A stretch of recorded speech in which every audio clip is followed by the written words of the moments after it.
You're a golden horn behemoth. Out of the egg, wrong universe. Above you is the open sea of the Doa continent. Chasing you is the demonic soul gray white shark. You open your mouth and swallow the shark, soul ring and all. It goes down like strawberry pudding. Before you can even digest it, a pirate ship appears dead ahead. At the bow stands a woman called Zijinju. One of her Soul King underlings hurls a harpoon straight at you. You don't even look. You just slap. The Soul Master and his harpoon explode on impact. A few soul rings float in the air. You inhale them like a snack. Not bad. Tastes like boba pearls. Everyone aboard goes weak in ease. But Zijinju steps forward and says, "You want me, right? Then let my crew go." You tilt your head in the water, thinking, is this woman out of her goddamn mind? Because you know what you are. Star swallowing behemoth from the Star Universe. On this entire Doa continent, decide yourself. No one is worthy of being your opponent. Zijinju's sacrifice saves a crew. But right now, several powerful auras are tearing through the sky from the direction of Sea God Isle. They feel like planetary level elites. A golden horn behemoth reads its enemies through inherited memory, using the power scaling of the Swallowed Star Universe. The first challenger from Sea God Isle is Sea Dragon Dolaw. By Dolaw kind standards, he's a rank 95 title Dolaw. By Swallowed Star standards, he's roughly planetary tier 5. But the gap is real. Planetary elite, 2 mkg force. Sea Dragon Dolaw's 9th soul skill barely scrapes that threshold. Call it barely passable. Still, he's the first real opponent you've faced since birth. But hovering not far away is an even more dangerous woman. Queen in flowing gown, scepter, cold eyes. The churning sea goes flat. She's a rank 99 demigod. Sea Deity Dolaw Bosaishi. Water ruler, near stellar power.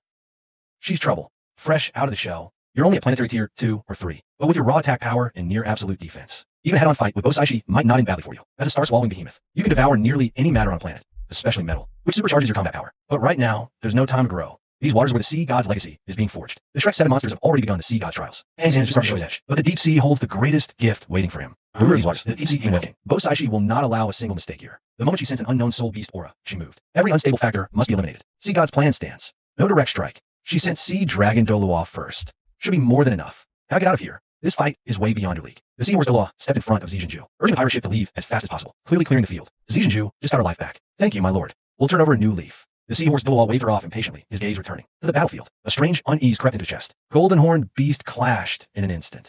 The Sea Dragon Dolaw didn't take the Golden Horn behemoth seriously. He opened with only his 7th soul skill, Sea Dragon Spirit Avatar. A massive dragon coiled above his head, waiting for the kill window. Wang Xian locked onto the dragon above with total focus. Every cell in his body was flooded with explosive power, ready to launch and drag that overgrown Eli sky. At the same time, he was getting for the Golden Horn behemoth. Inherited memories for attack methods. Star Swallowers born with 3,000 arts. No extra training needed. Their core ability is Devour. But against stronger opponents, raw Devouring has limits. He quickly picked the right secret art, Ancestral Manifestation. Shrinking boosts his power.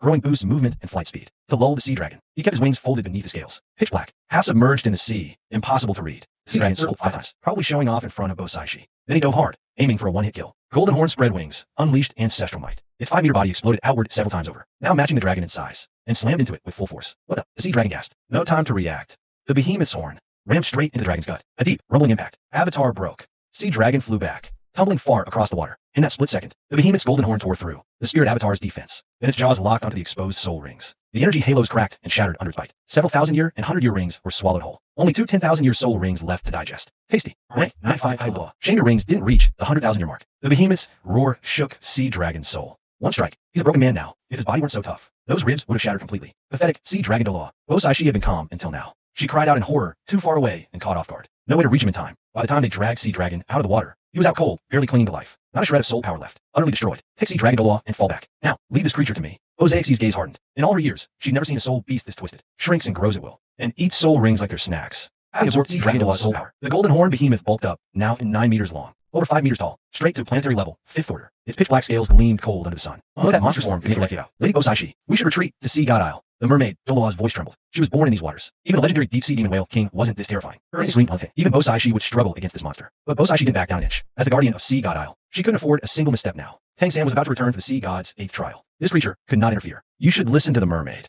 Don't think I'll go easy just because you're a woman. The beast's eyes showed cold contempt. The 3,000 inherited techniques burned clearer in his mind, across the entire Dolaw continent. Anyone who could break its defense hasn't been born yet. Even Tang San's clear sky hammer would barely qualify as an appetizer. Metals, especially precious metals, could spike its power. Bosaishi has no idea. Get out of here, all of you. That's an order. Osaixi's voice cut like steel. Absolute authority. As she covered her people's retreat, her soul rings lit up one by one. As Sea God Isle's guardian, every ring was a flawless 100,000-year quality. Watching that red soul ring ignite, the Golden Horn behemoth couldn't help but lick its lips. Energy from a 100,000-year soul ring has to be way pure. Gotta taste incredible. Bosaishi caught the greedy glint in the creature's eyes. With a cold snort, she poured every ounce of power into her scepter. The once calm sea turned violently in an instant. Torrential rain came crashing down, wave after wave, each over 100 meters tall. Sea deity domain. Waves slammed the beast. Endless azure. She opened with her domain's ultimate move. Bosaishi was clearly bringing her A game. A flicker of contempt crossed the Golden Horn behemoth's eyes. It opened its massive maw and let out a thunderous roar. This was no ordinary beast roar. It was a sonic secret art. The very air around it warped. A white stream of breath burst from his mouth. slamming hard into the raging waves. The two forces collided. Every low-level soul beast in the area paid the price. Countless fish and shrimp floated belly up to the surface. Shelled creatures were smashed to bits. The air reeked with blood and brine. What truly shook Bosai Shi was that her sea deity domain had failed. The Golden Horn Behemoth's sonic blast had torn apart. The clash of powers spawned a massive waterspout that now surged back toward her. Golden Sea deity light flared around Bosai Shi, deflecting the waterspout with ease. First exchange, a dead draw. Not bad.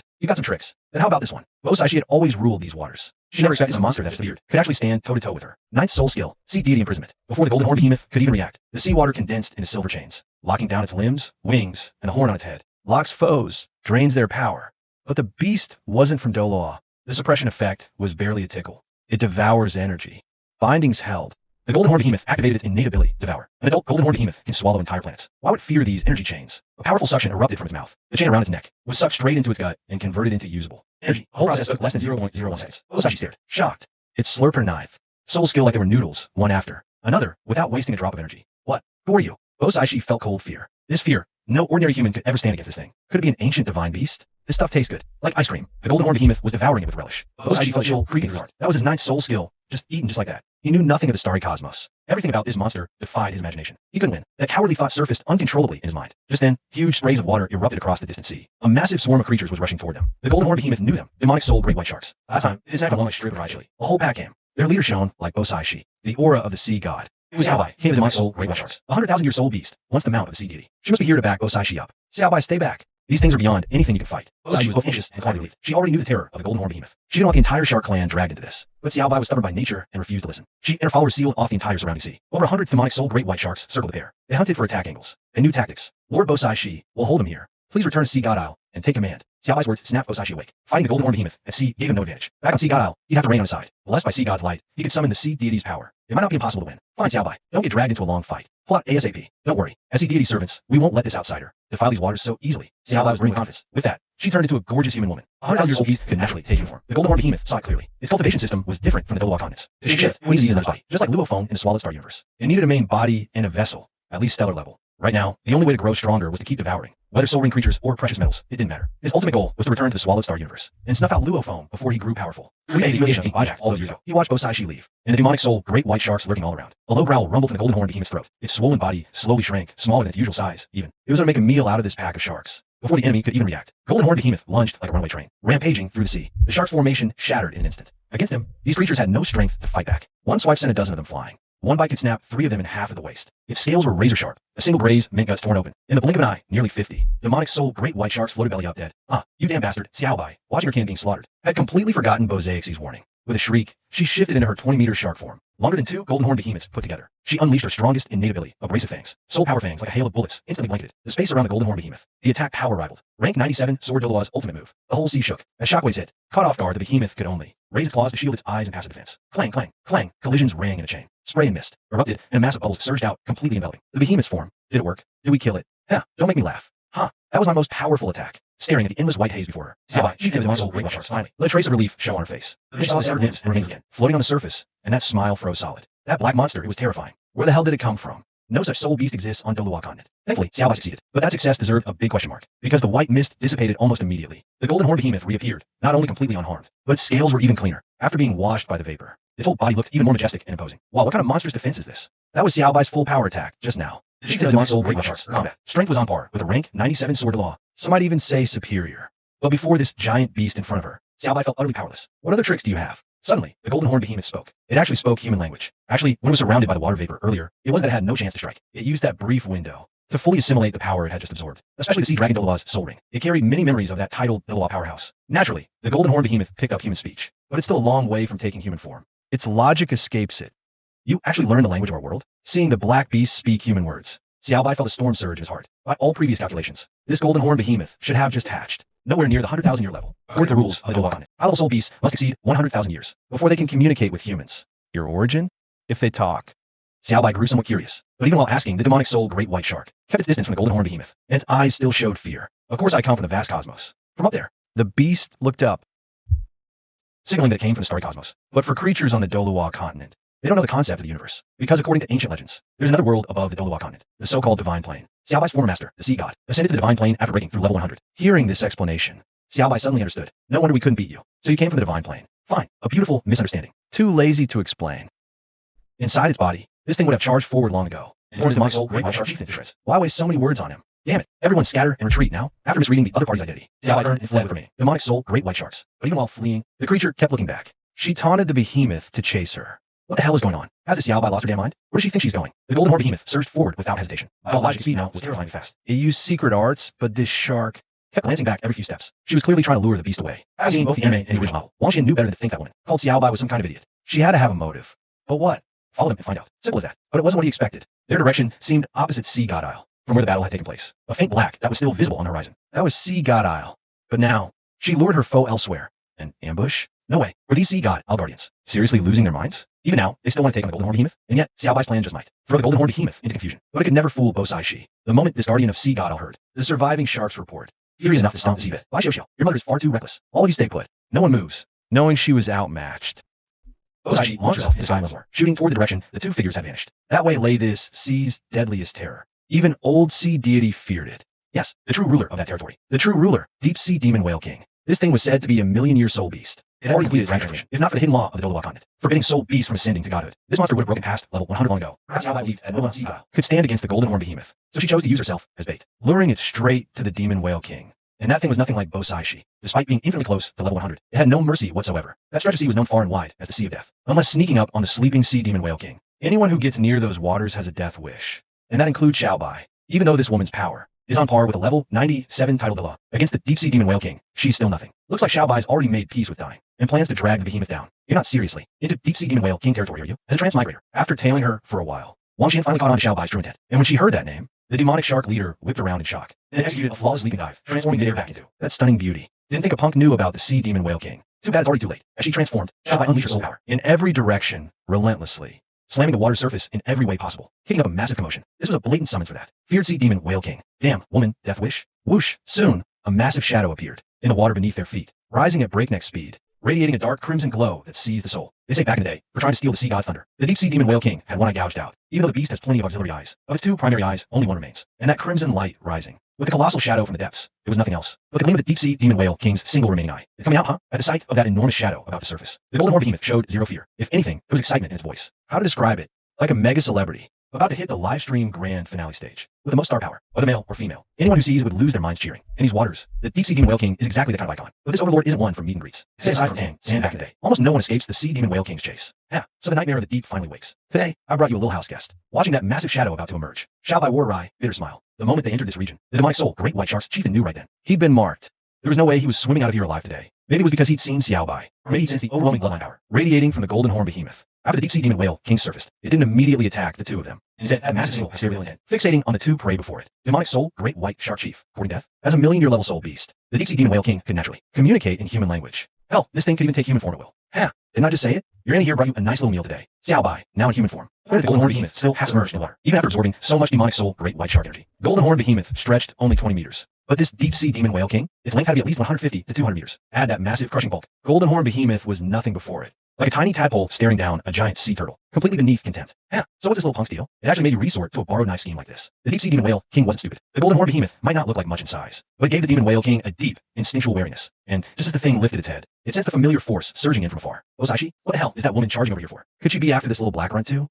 Deep sea demon whale king. So you're just a coward after all. Are you actually scared of this divine beast? Seeing the demon whale king unmoved, Xiaobai was starting to panic. She'd even pulled out the taunt card. Deep sea demon whale king usually wouldn't fall for that. But the moment it heard the words divine beast, the light in its eyes exploded with intensity. This came from divine plane to fight. Why else? You think he's trash like you? Some pathetic weakling who can't even hit level 100? Shut your mouth. Anything from divine plane deserves to die. You, demonic soul shark, you're not leaving alive either. It was clear Xiaobai's words had struck a raw nerve in the deep sea demon whale king. One word, and he's completely lost it. This thing is just a full throttle luxury cruise ship, charging straight at Xiaobai and the golden horn behemoth. The agile one leaps into the air, leaving only the deep sea demon whale king and the golden horn behemoth below. Call it killing with a borrowed blade or not. Whatever happens to Xiaobai in the end, just watching the deep sea demon whale king, we're all with this uninvited guest, is payback for all those demonic soul great white sharks. Since you're all trying so hard, I might as well get semi-serious. Ancestral manifestation. With that roar from the golden horn behemoth, his body swells once more. 20 meters to 80, 80 to 150, 150 to 200. By the time the deep sea demon whale king reaches him, the golden horn behemoth's size nearly matches this giant fish. A crimson beam of pure soul power, laced with endless killing intent, surges straight at the golden horn behemoth. The brutal energy blast rides towering waves, arriving in an instant. Though somewhat stunned by the size-shifting trick, the deep sea demon whale king has fought countless battles and can handle all kinds of situations. Cheap tricks. Try my lion's roar. Ever since he grasped that sound wave technique generated by his roar, the golden horn behemoth named the secret art Lion's Roar. It even carries the air of a martial arts master. Unlike the crimson light spat out by the other side, the Lion's Roar's wave is pure white. Soon the two forces collide.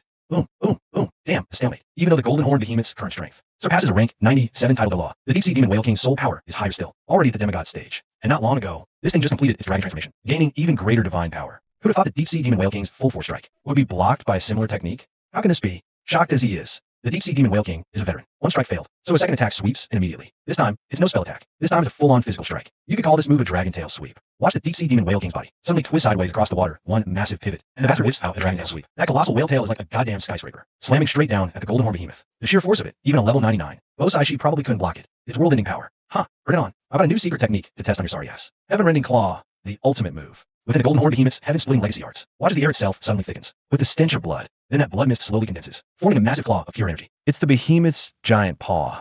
The claw stretches over 100 meters long, radiating an impossible, horrifying aura as it slams into the incoming dragon tail sweep. Squelch, crunch. What the hell? This clash isn't like before. No more even match. This time the result is brutally clear. The deep sea demon whale king's tail looks like it just snapped. It's been an impossible, sickening angle. And then Ruhar, my tail. That's an earth-shaking roar of agony from the sea demon whale king, screaming like a stuck pig. That massive body thrashes and rolls across the ocean surface. The water instantly turns crimson with blood. Clearly, the golden horn behemoth's inherited secret art. Earthrending lands a huge blow. Heaven-rending claw just gave the deep sea demon whale king one hell of a surprise. And Xiaobai, watching the sidelines, can't believe her own eyes right now. What's happening? That's supposed to be the legendary overlord of this ocean, the deep sea demon whale king. How's he getting smacked away by a single strike? As a bystander, Xiaobai didn't truly grasp how devastating that one hit of the golden horn behemoth was, because from the start, she'd already made up her mind that the golden horn behemoth would lose. But the outcome turned out to be the complete opposite. Am I seeing things? Or is the demon whale king going easy? No, absolutely impossible. Even if the demon whale king wanted to hold back, he wouldn't let himself get injured this badly. A broken tail isn't fatal, but it was enough to cripple the deep sea demon whale king's mobility. You saw that giant fish thrashing on the surface in agony. That should tell you just how brutal that last hit was. So this is a planetary level 9 powerhouse. As for the deep sea demon whale king's performance, the golden horn behemoth gives a hard pass. If it had been born prematurely and cracked its shell too early, its ultimate power could have reached stellar level. That's roughly equivalent to a 100,000-year-old beast on the Dowa continent. The golden horn behemoth entered the Dowa continent. In that form,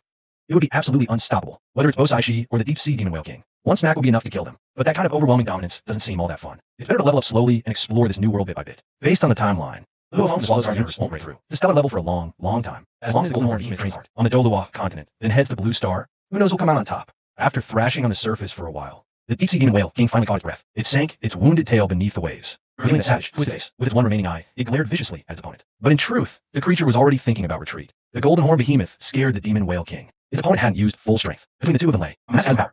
Wrong. I hear you're the boss of these waters. So, have you prepared yourself to get taken down? As it spoke, the golden horn behemoth slowly closed in on its prey. The look, the movements, just like a cat toying with a mouse.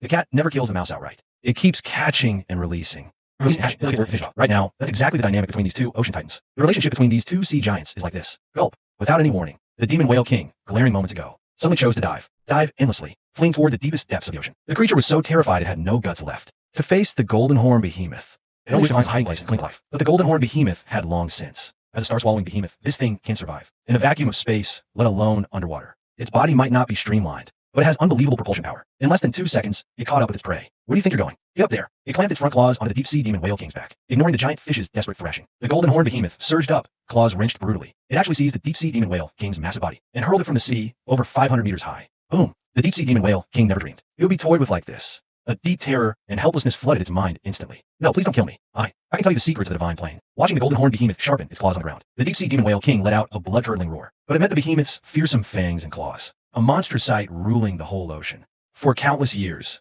torn apart in midair, surge after surge of powerful soul force erupted from its body, condensing into a million-year level soul ring. It was golden like a rising sun, shining brilliantly against the gloomy sky. What was also separated out was a massive soul bone from the deep sea demon whale king. Its size was roughly that of a burly young man's jacket. Damn, the deep sea demon whale king is just gone. You must know, this was vital for Tang San's next move. 8th trial of the sea god.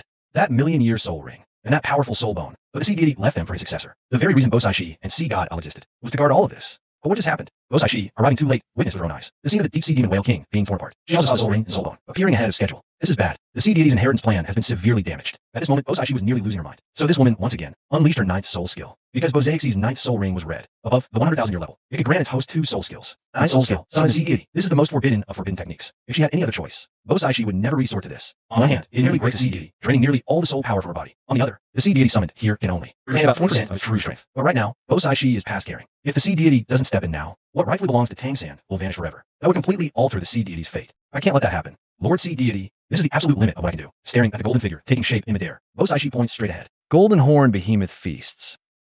the crimson gold soul ring, and that massive soul bone. You boy, you're holding something that doesn't belong to you. Return it now. See deity. He waves, knowing what's key. The crimson gold soul ring and the massive soul bone vanished before the golden horn behemoth's very eyes. The sea deity has already whisked them to his side with a secret art. O Saishi, my servant, take them and get out of here. See how I carry him. Deity cheats, takes the soul ring. Soul bone to Bosaishi. He has the demonic soul, great white shark. He bolts with the woman.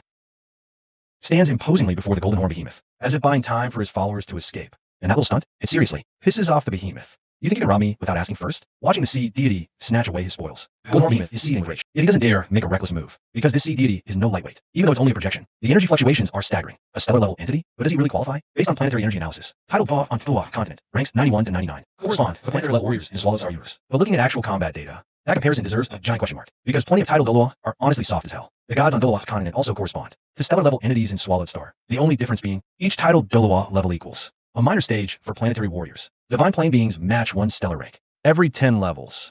This sea deity before me is a first-class deity, equal to third stage stellar warrior. That's already a terrifying position to hold. However, right now, the other can use about 20% of their power at most. They can't even scratch the golden horn behemoth's defenses. But wanting to destroy this sea deity's projected avatar isn't an easy task either. You are not a member of our divine plane. I've never seen you before, and you're not from this continent either. Who are you? Sea deity, ignore the roar. After all, this guy is a deity.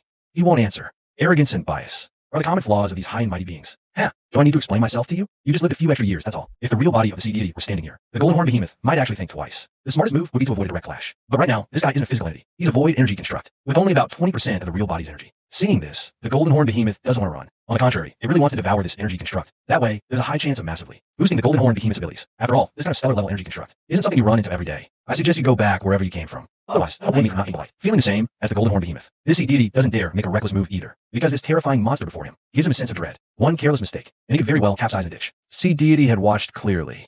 This beast personally tore the deep sea demon whale king apart, and that level of destruction is something the sea deity's phantom can't achieve right now. So the scene seemed to enter a stalemate. But this balance was broken very quickly. This sea deity's avatar before him was actually still part of Bosaixi's ninth soul skill. It was a wondrous thing between heaven and earth. But as Bosaishi moved further away, this sea deity's phantom projection suddenly became a bit unstable. The golden horn behemoth is an incredibly sensitive creature. One look was all it took to sense the opponent's weakening aura. No need for words. It went straight for the kill. If it could be settled with a fight, don't waste your breath. A low roar, its ancestral manifestation surge. The golden horn behemoth's body rapidly shrank. From over 20 meters, it compressed to less than 5 meters long. That's another trait of this manifestation. After shrinking down, its combat power multiplies exponentially. All essence compressed in one point. What? By the time the sea deity sensed its opponent's surging power, it was already too late. The golden horn behemoth became like a black cannonball. Leading with a massive golden horn on its head, it charged straight at the sea deity. Caught off guard, the sea deity could only raise the golden trident to block. The problem was, the trident wasn't a physical object. It was also condensed from pure energy. After blocking that first impact for a split second, the behemoth, now riding close, suddenly raised its head. It opened its terrifying maw, and its razor-sharp fangs, gleaming with a horrific light, activated Devour, its most powerful innate ability. This time, the sea deity had no chance to react. The energy-formed trident was savagely bitten and drained by the giant beast.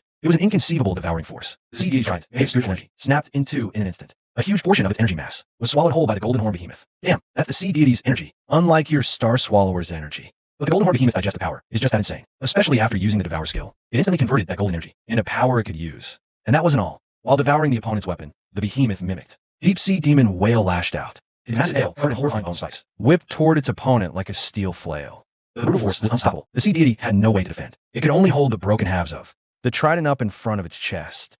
But that was exactly what the behemoth wanted. I'll take that. Devoured in a blink. Sea deity stripped. All defensive and offensive power. Its energy formed trident was gone. It all became the golden horn behemoth's. Don't push your luck. Do you have any idea what happens when you cross our kind? Even now, the sea deity still carried that holier-than-thou posture. This fool actually thought he could use golden horn yields?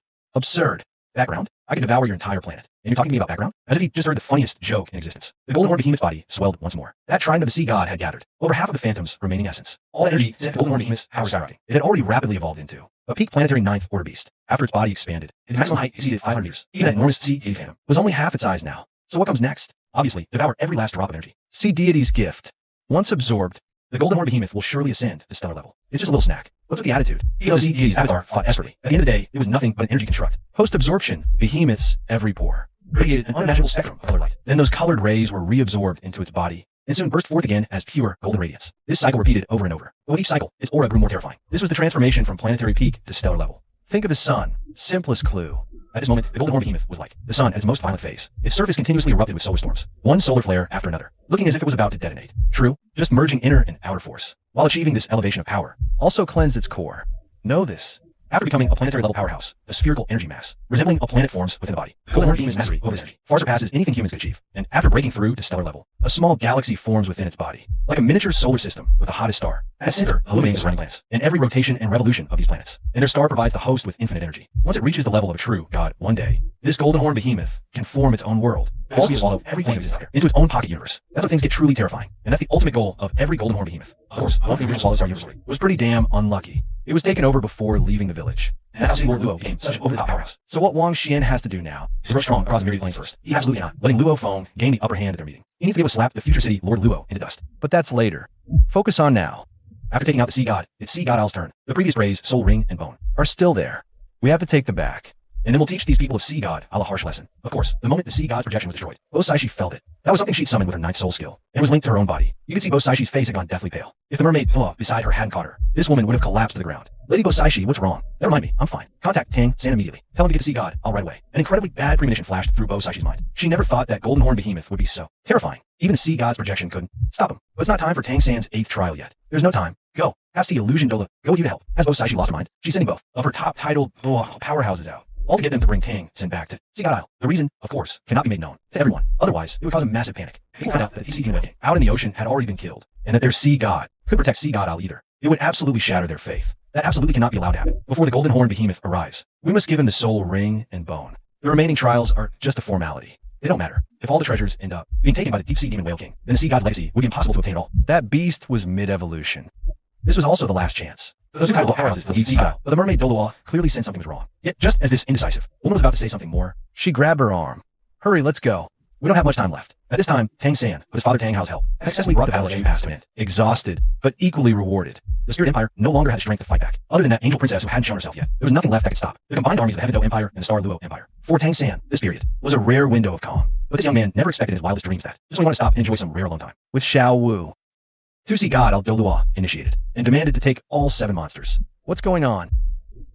Did something happen? Tang San was a bit puzzled. It seems Sea God Al had run into serious trouble this time. Tang San, forget all that for now. If you still want to inherit the Sea God's power, then come now. Mermaid Dolua's first show. Such an anxious and serious expression. This was definitely no joke. Among all the Sea Doluos, everyone had the closest relationship with his big sister. So the group quickly realized how serious the situation was. I can only tell you this much. Sea God Isle has been attacked. Tang San's inheritance is in grave danger. We have to hurry. In truth, no matter how fast these people rushed back to Sea God Isle, there was no way to salvage the defeat anymore. Less than half a day. After those 2 titled Doluos had left, the Golden Horn Behemoth completed its evolution at terrifying speed. Right now, even without transforming, its body length already exceeded 500 meters, whether flying or swimming. Its speed had reached many times the speed of sound. Those energy barriers, Sea God Isle's outer defenses, trivial to it. Of course, there were still fearless fools who stepped up to block it. For example, the Divine Soul Great White Shark Land leader, Xiao Bai. Why, you monster, back off. Which had once been around the same size as herself. Fear consumed Xiao Bai's heart. In the world of soul beasts, size means power. But as the guardian of Sea God Isle, he couldn't retreat. Get lost. The Golden Horn Behemoth ignored him, facing the sharks, and let out a thunderous roar. The powerful sound waves formed a white shockwave blast. Instantly, dozens of bulges erupted in the shallows. Xiao Bai was at least a 100,000-year soul beast, but right now he was utterly outmatched. Along with the remaining demonic soul great white sharks, they were hurled high into the sky by those waterspouts. Then they were violently slammed down in every direction. When the dazed, Xiao Bai finally regained consciousness. All he saw was Sea God Isle in total chaos. That giant monster was rampaging like it owned the place. Come here, little snack. It was a scene of absolute despair. Sea God Isle originally had tens of thousands of soul masters. Everyone had united, ready to die, defending Sea God Isle. But when they grabbed their weapons and donned their strongest armor, they saw the Golden Horn Behemoth standing by the shore, suddenly make an unthinkable move. This star-swallowing behemoth opened its gaping maw and activated its innate secret power. Then everyone watched as the weapons and armor in their hands actually floated into the air on their own. And at an inconceivable speed, all of them were pulled toward the behemoth's massive mouth. What the hell is happening? This thing can devour metal? What kind of power is that? The behemoth's mouth was like a bottomless pit. First, every weapon and piece of equipment was consumed. Then, the metal elements, contained within the buildings on the plaza. Finally, even the pots and pans in ordinary residents' homes weren't spared. Anything with even a slight relation to metal, all of it was devoured by this terrifying Golden Horn Behemoth. The most tragic was Bo Saishi. Even that woman's scepter, which she had used for decades, was lost. The sight before them was utterly soul-crushing. This Golden Horn Behemoth wasn't just overwhelmingly powerful. It also possessed an inconceivable devouring force. Facing such a horrifying opponent, it was enough to shatter anyone's will. How are we supposed to fight back? It ate our weapons and armor. Even our pots and pans were devoured. You expect these bare-handed people to fight? You want us to fight this monster with our bare hands? Seriously? Even Sea Dragon Dolua got swatted away like a fly. Who the hell can stand against this nightmare? Is today the day Sea God Isle falls? You gotta put Jose's feelings right now in the song. It'd be that classic, conquered. Just like that. Completely conquered by you. Drinking the poison you left behind. My heart is wrecked. This is not something any human can defeat. Unless the sea deity itself descends in its true form. There's no one left who can fight this. Ha ha ha. All that despair in their eyes. The Golden Horn Behemoth couldn't care less. After absorbing all that metal, it felt damn good all over. Its scales became more solid, more refined. Between the scales, in every gap, a metallic fluid now flowed. Even those so-called weak points, now hardened into absolute defense, compared to the soul ring energy it had devoured before. High-purity metal was always its true favorite. In this world, still stuck in the cold weapon era. For the Golden Horn Behemoth, all the metal on Sea God Isle was nowhere near enough to satisfy its hunger. Better to wipe this place out fast. Go plunder the Luwak continent. That's where the rail metal is. After all, the three great empires are at war right now. They must have mountains of metal gear. That would be a true feast for the Golden Horn Behemoth. But it wasn't going to be that easy. Just as this thing was rampaging, the Law on Seaguile finally reached their limit. Seahorse Law, Sea Spear Law, Sea Star Law, Sea Ghost Law. They all stepped forward with their most trusted warriors, ready to defend Sea God Isle's honor with their own flesh and blood. Wait, don't throw your lives away. Sea Dragon Law, barely conscious, tried to stop them, but he was already a broken man. All his soul power had been drained. His soul rings devoured like snacks. The former #1 warrior of Sea God Isle had fallen. Brother Sea Dragon, don't stop us. We've already made peace with dying alongside Sea God Isle. Seahorse Law shoved his brother aside, then charged in first, and the Golden Horn Behemoth, still prowling around, sensed these four fearless fools coming. But right now, he just shook his head with a mocking smirk. Maybe I was wrong. The title WOs on this planet, they don't even deserve to be called planetary level warriors. According to Golden Horn Behemoth's inherited memories, every planet with an extreme level civilization will eventually produce a handful of peak figures, like in the Swallowed Star universe. You had Hong and Leishan, HR Alliance counselors, the planet's top figures. So they all advanced to planetary level, as expected. On the Dolawa continent, the absolute top figures are supposed to be these titled WOs. But aside from that level, 95C Dragon Daw earlier barely counting. As a pseudo-planetary level, the rest are just trash. Especially that Seahorse Daw. Weak as hell. Before, the Golden Horn. Behemoth's level wasn't high either, so when it first ran to these titled WOs, it made a wrong judgment. But now looking at it, aside from a rare few elites, Hangsan, Shinri Wet, Golden Crocodile Daw, and such, the vast majority of titled WOs are straight up watered down. At best, in Magic Human's inter-level war god. I overestimated them before. So as for those self-righteous idiots, charging over like they've been shot up with adrenaline, the Golden Horn Behemoth didn't even bother glancing at them, even when it was just a planetary level beast. It could wipe out the Sea Dragon Daw with ease, let alone now that it's already stellar level. It just let out a simple sound wave. But the effect of a stellar level beast attack versus a planetary level beast is completely different. The raging sound waves formed, a clearly visible rotating shockwave in the air, combined with the Golden Horn Behemoth's towering, dominant stance. It instantly engulfed all four of them. My body won't move. Mine too, damn it. The gap between us and him is just too massive. It was only now that these 4C WOs in their thin outer robes truly understood just how outclassed they were. Before, they'd had metal armor that could help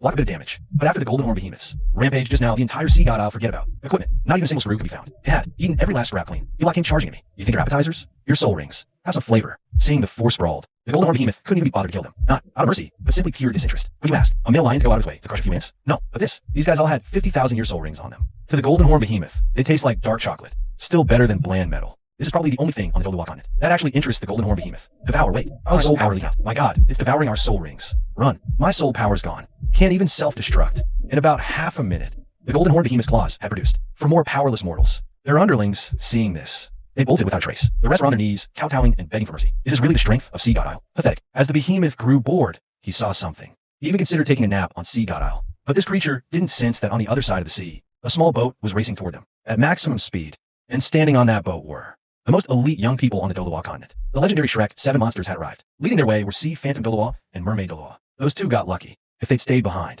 they'd be mortals by now too. My lords, can you finally tell us what's happened to Sea God Isle? As the captain of Shrek Academy, Daimubai had been carrying this question the whole time. When the two Sea WOs had come to them earlier, they'd refused to say anything specific about the reason. They only said Sea God Isle was now facing a massive challenge, and it would directly affect the trials of these heirs, especially Tang San and Xiao Wu. They might not even be able to complete their 8th trial.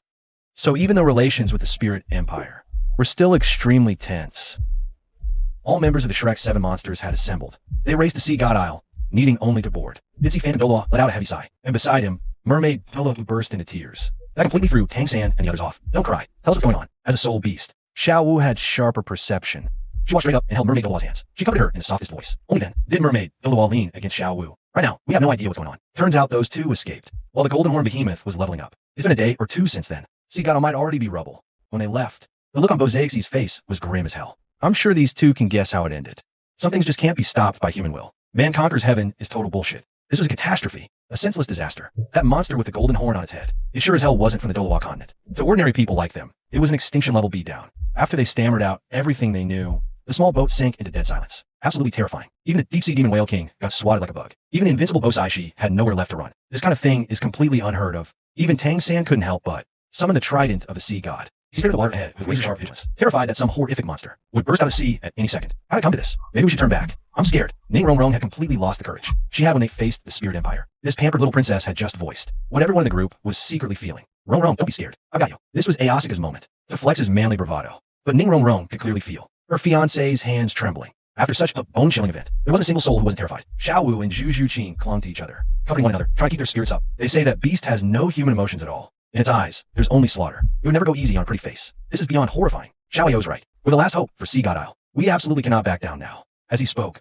waves of golden light radiated from Tang San's body. That was the sea god's light, which could steady the hearts of those around him. But soon, a ripple appeared directly north of the boat. A white dorsal fin broke the surface, swaying side to side as it closed in fast. Looks like a shark. It's my soul, great white shark, but not the Xiao Bai everyone knows. It's a stunningly beautiful demonic soul great white shark. That's Xiaobai's daughter by Xiao. The mermaid, Billow, recognized the newcomer instantly. A bubble of water appeared in the woman's hand, then enveloped the demonic soul great white shark entirely. This is one of the mermaid, Billow's communication abilities, allowing humans and sea soul beasts to communicate without barriers. By Xiao, what brings you here? How fair sea god isle. Never imagined this demonic soul great white shark would have such a lovely name. After an introduction from the nearby sea phantom Billow, it turned out that the beauty Xiaobai already had a child. My lords, please hurry and save Sea God Isle, Lord Bosai Shi, and the other Sea Dolaw. It was a pleasant, youthful voice, forming a stark contrast. My soul, great white shark's experience. The young one hadn't yet gained the power to take human form, but once she reached the 100,000-year level, she'd probably become an adorable little girl, just like Xiao Wu. What happened? Where's your mother, Xiaobai? Sob. My mother is missing. The uncles and elders of the demonic soul, great white sharks were all. Bai Xiao was crying her heart out, swimming and desperately thrashing her tail. This is the demonic soul, great white shark's way of venting its emotions. How terrifying. Has Sea God Isle really turned into a slaughterhouse by now? Thankfully, Xiao had been well hidden under the cover of her clansmen. Otherwise, if the young one had witnessed her Xiaobai being sent flying by golden horn behemoth, she might have been scarred for life. That bastard doesn't have a shred of mercy. So brutal. Everyone hears us. This will be a vicious battle. Hearing by Xiao's first-hand account, a trace of gravity flashed in Tang San's eyes. His once resolute heart now began to waver. That dark island looming faintly in the distance seemed to transform into an oceanic beast, opening its blood-soaked maw at them. That island's monster is far scarier than Bai Bai Dong. Perhaps even Bai Bai Dong plus the golden crocodile and all the spirit empire's offerings combined wouldn't match that creature's power. Thinking of this, Tang San's grip on the trident of the sea god tightened. Sanji, Xiao will stay by your side. Xiao slowly wrapped her arms around his. She nestled her head against the chest of the man she loved. The tenderness in that moment was truly heart-wrenching. But isn't this public display of affection a bit too much? Even the golden horn behemoth in the distance want to come over and slap him just from watching. Yes, at this moment, Tang San and the others could only see a faint outline of an island. But the golden horn behemoth had already spotted this small boat and could clearly see every expression on their faces. So, the Dolaw chosen one arrives. I hope you're not too weak. The golden horn behemoth stretched lazily. Slowly it rose to its feet, and kneeling beneath its feet was none other than Bosai Shi, along with the countless inhabitants of Sea God Isle. Was that Bosai Shi betrayed the sea deity? This woman had intended to use her own life in exchange for everyone's safety. Lord Golden Horn Behemoth, please spare these children. I am willing. Chapter 13. Tang Xian appears. The warrior who charges for love. Bosai Shi, I have no interest in an old hag like you. Hand over the soul ring and bone. The behemoth craves only one thing. Was the possession of that million-year soul beast. But Bosai Shi had used some kind of secret technique. Even after the golden horn behemoth had scoured the entire island, it could not find a single trace. It was so furious it nearly wanted to slap Bosai Shi to death. But reason told it that if it actually did that, it may never find it. Thus, Sea God Isle clings to survival. But as the Shrek 7 monsters drew closer, it seemed a new battle was inevitable. Respected Lord, if you are willing to let them leave, I can give you the deep sea demon whale kings. Bosai Shi had been stalling for time all along. Her duty, guard all sea deity ties. The soul ring and soul bone of the deep sea demon whale king were the most crucial part of the 9 trials of the sea god. Also the key to what Tang San could truly become the sea deity. But Bosai Shi couldn't just ignore the lives of the hundreds of thousands of people on the island either. So this cunning woman thought to use this method to buy time. But did Bosai Shi really believe that this golden horn behemoth knew nothing? Do not underestimate the intelligence of a transmigrator. Well, little ones, are you ready? That's all for my chat with Bosai Shi. Now comes the part that actually interests the golden horn behemoth. After all, the Shrek 7 monsters are the soul of the entire Dolawa continent, especially Tang San. He's the thread running through all 5 Dolawa sagas. Don't disappoint me too much. Tang San probably can't see the golden horn behemoth from this distance yet, but the behemoth is already slowly draining Tang San's power. Compared to the trash before, Tang San actually qualifies as planetary level. You see, even at level 95 Sea Dragon Dolawa from earlier, couldn't beat Tang San at Soul Dolawa rank. Soul power level isn't the real measure of whether someone's a true powerhouse. Overall combat strength is what determines whether someone has truly crossed into planetary level. Obviously, on this entire ship, only Tang San counts as a genuine planetary level. And with Ning Rong Rong's 9 treasure pagoda, his combat power spikes even higher. Interesting. Stop. Just as the golden horn behemoth reached the shore ready to fight, a massive pillar of light suddenly erupted behind him. Is that Bosai Shi? What's that woman scheming now? Could she be about to warn Tang San? No, wait.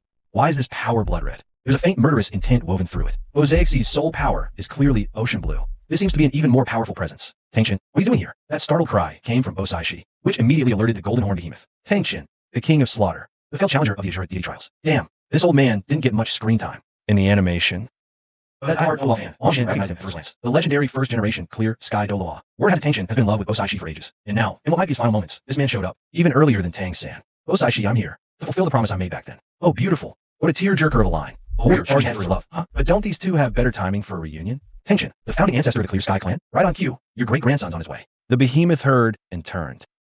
It tried to force what it thought, pass for a smile, but to anyone watching, it looked absolutely hideous. What kind of soul beast are you? I, Tangshin, have roamed every corner of the Dolawa continent. You're unique. It looked hostile. And noticing that Bosai Shi was barely clothed at the moment, Tangshin was instantly on high alert. The old monster then unleashed his most powerful slaughter domain. A colossal clear sky hammer materialized in his hand. Clearly, this was a classic hero saving the beauty move. But the moment she saw this, Bosai Shi's face went pale with horror. She rushed forward and grabbed her lover around the waist. My lord, don't make a move. That thing devours all metal. Her scepter and all the jewelry on her body had already been swallowed by this terrifying monster. There wasn't a single scrap of metal left on the entire Sea God Isle. So seeing this, Bosai Shi had to warn her beloved immediately. The clear sky hammer's power was immense. But against the golden horn behemoth, it would probably be nothing more than sugarcane. What? Hearing Bo Saishi's warning, Tang Chun suddenly understood. When he first arrived at Sea Isle, he thought it was so strange. Why were all these people using wooden weapons? Those giants had eaten every piece of metal here. What kind of creature is this? Could it really be from outside the Dolawa continent? I already had multiple spears earlier. All garbage. I wonder how your clear sky hammer tastes. The golden horn behemoth made no effort to hide its greed, staring at the hammer in Tang Chen's hand. It couldn't help but lick its lips. Do you have to be so direct? You'll scare her. Bo Saishi, I've already missed out on too much beautiful time with you.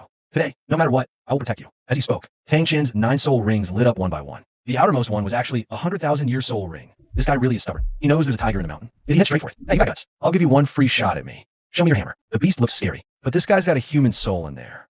And he's already stuffed from earlier anyway. No way I'm letting this one go. The most iconic clear sky hammer on the whole Dolawa continent. This time I'm not just swallowing it blind. That'd be a disservice to the audience. And Tang Chun and Bo Saishi, they're tragic figures in the original story. The old man's practically out of days anyway. No point playing the villain now.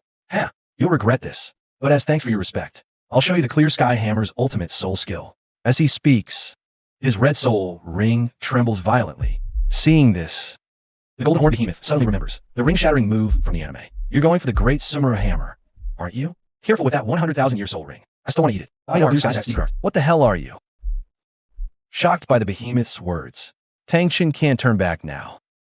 The ultimate soul skill is already in motion. The arrow's drawn. There's no taking it back. Ha! Come on, then. Show me what you've got. Watching that 100,000-year soul ring shatter, the golden horn behemoth feels a visceral pang. Luckily, the so-called ring shattering doesn't actually erase the soul ring from existence. It recovers after a while. Still, using the legendary great Sumura hammer firsthand. That's an honor worth savoring.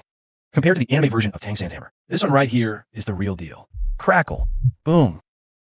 The instant the soul ring detonates, Tang Chen's soul power surges massively. Behind him, a massive crimson giant materializes, forged entirely from soul power. The giant raises the hand high with both hands, bringing it down with world-splitting force, straight at the golden horn behemoth.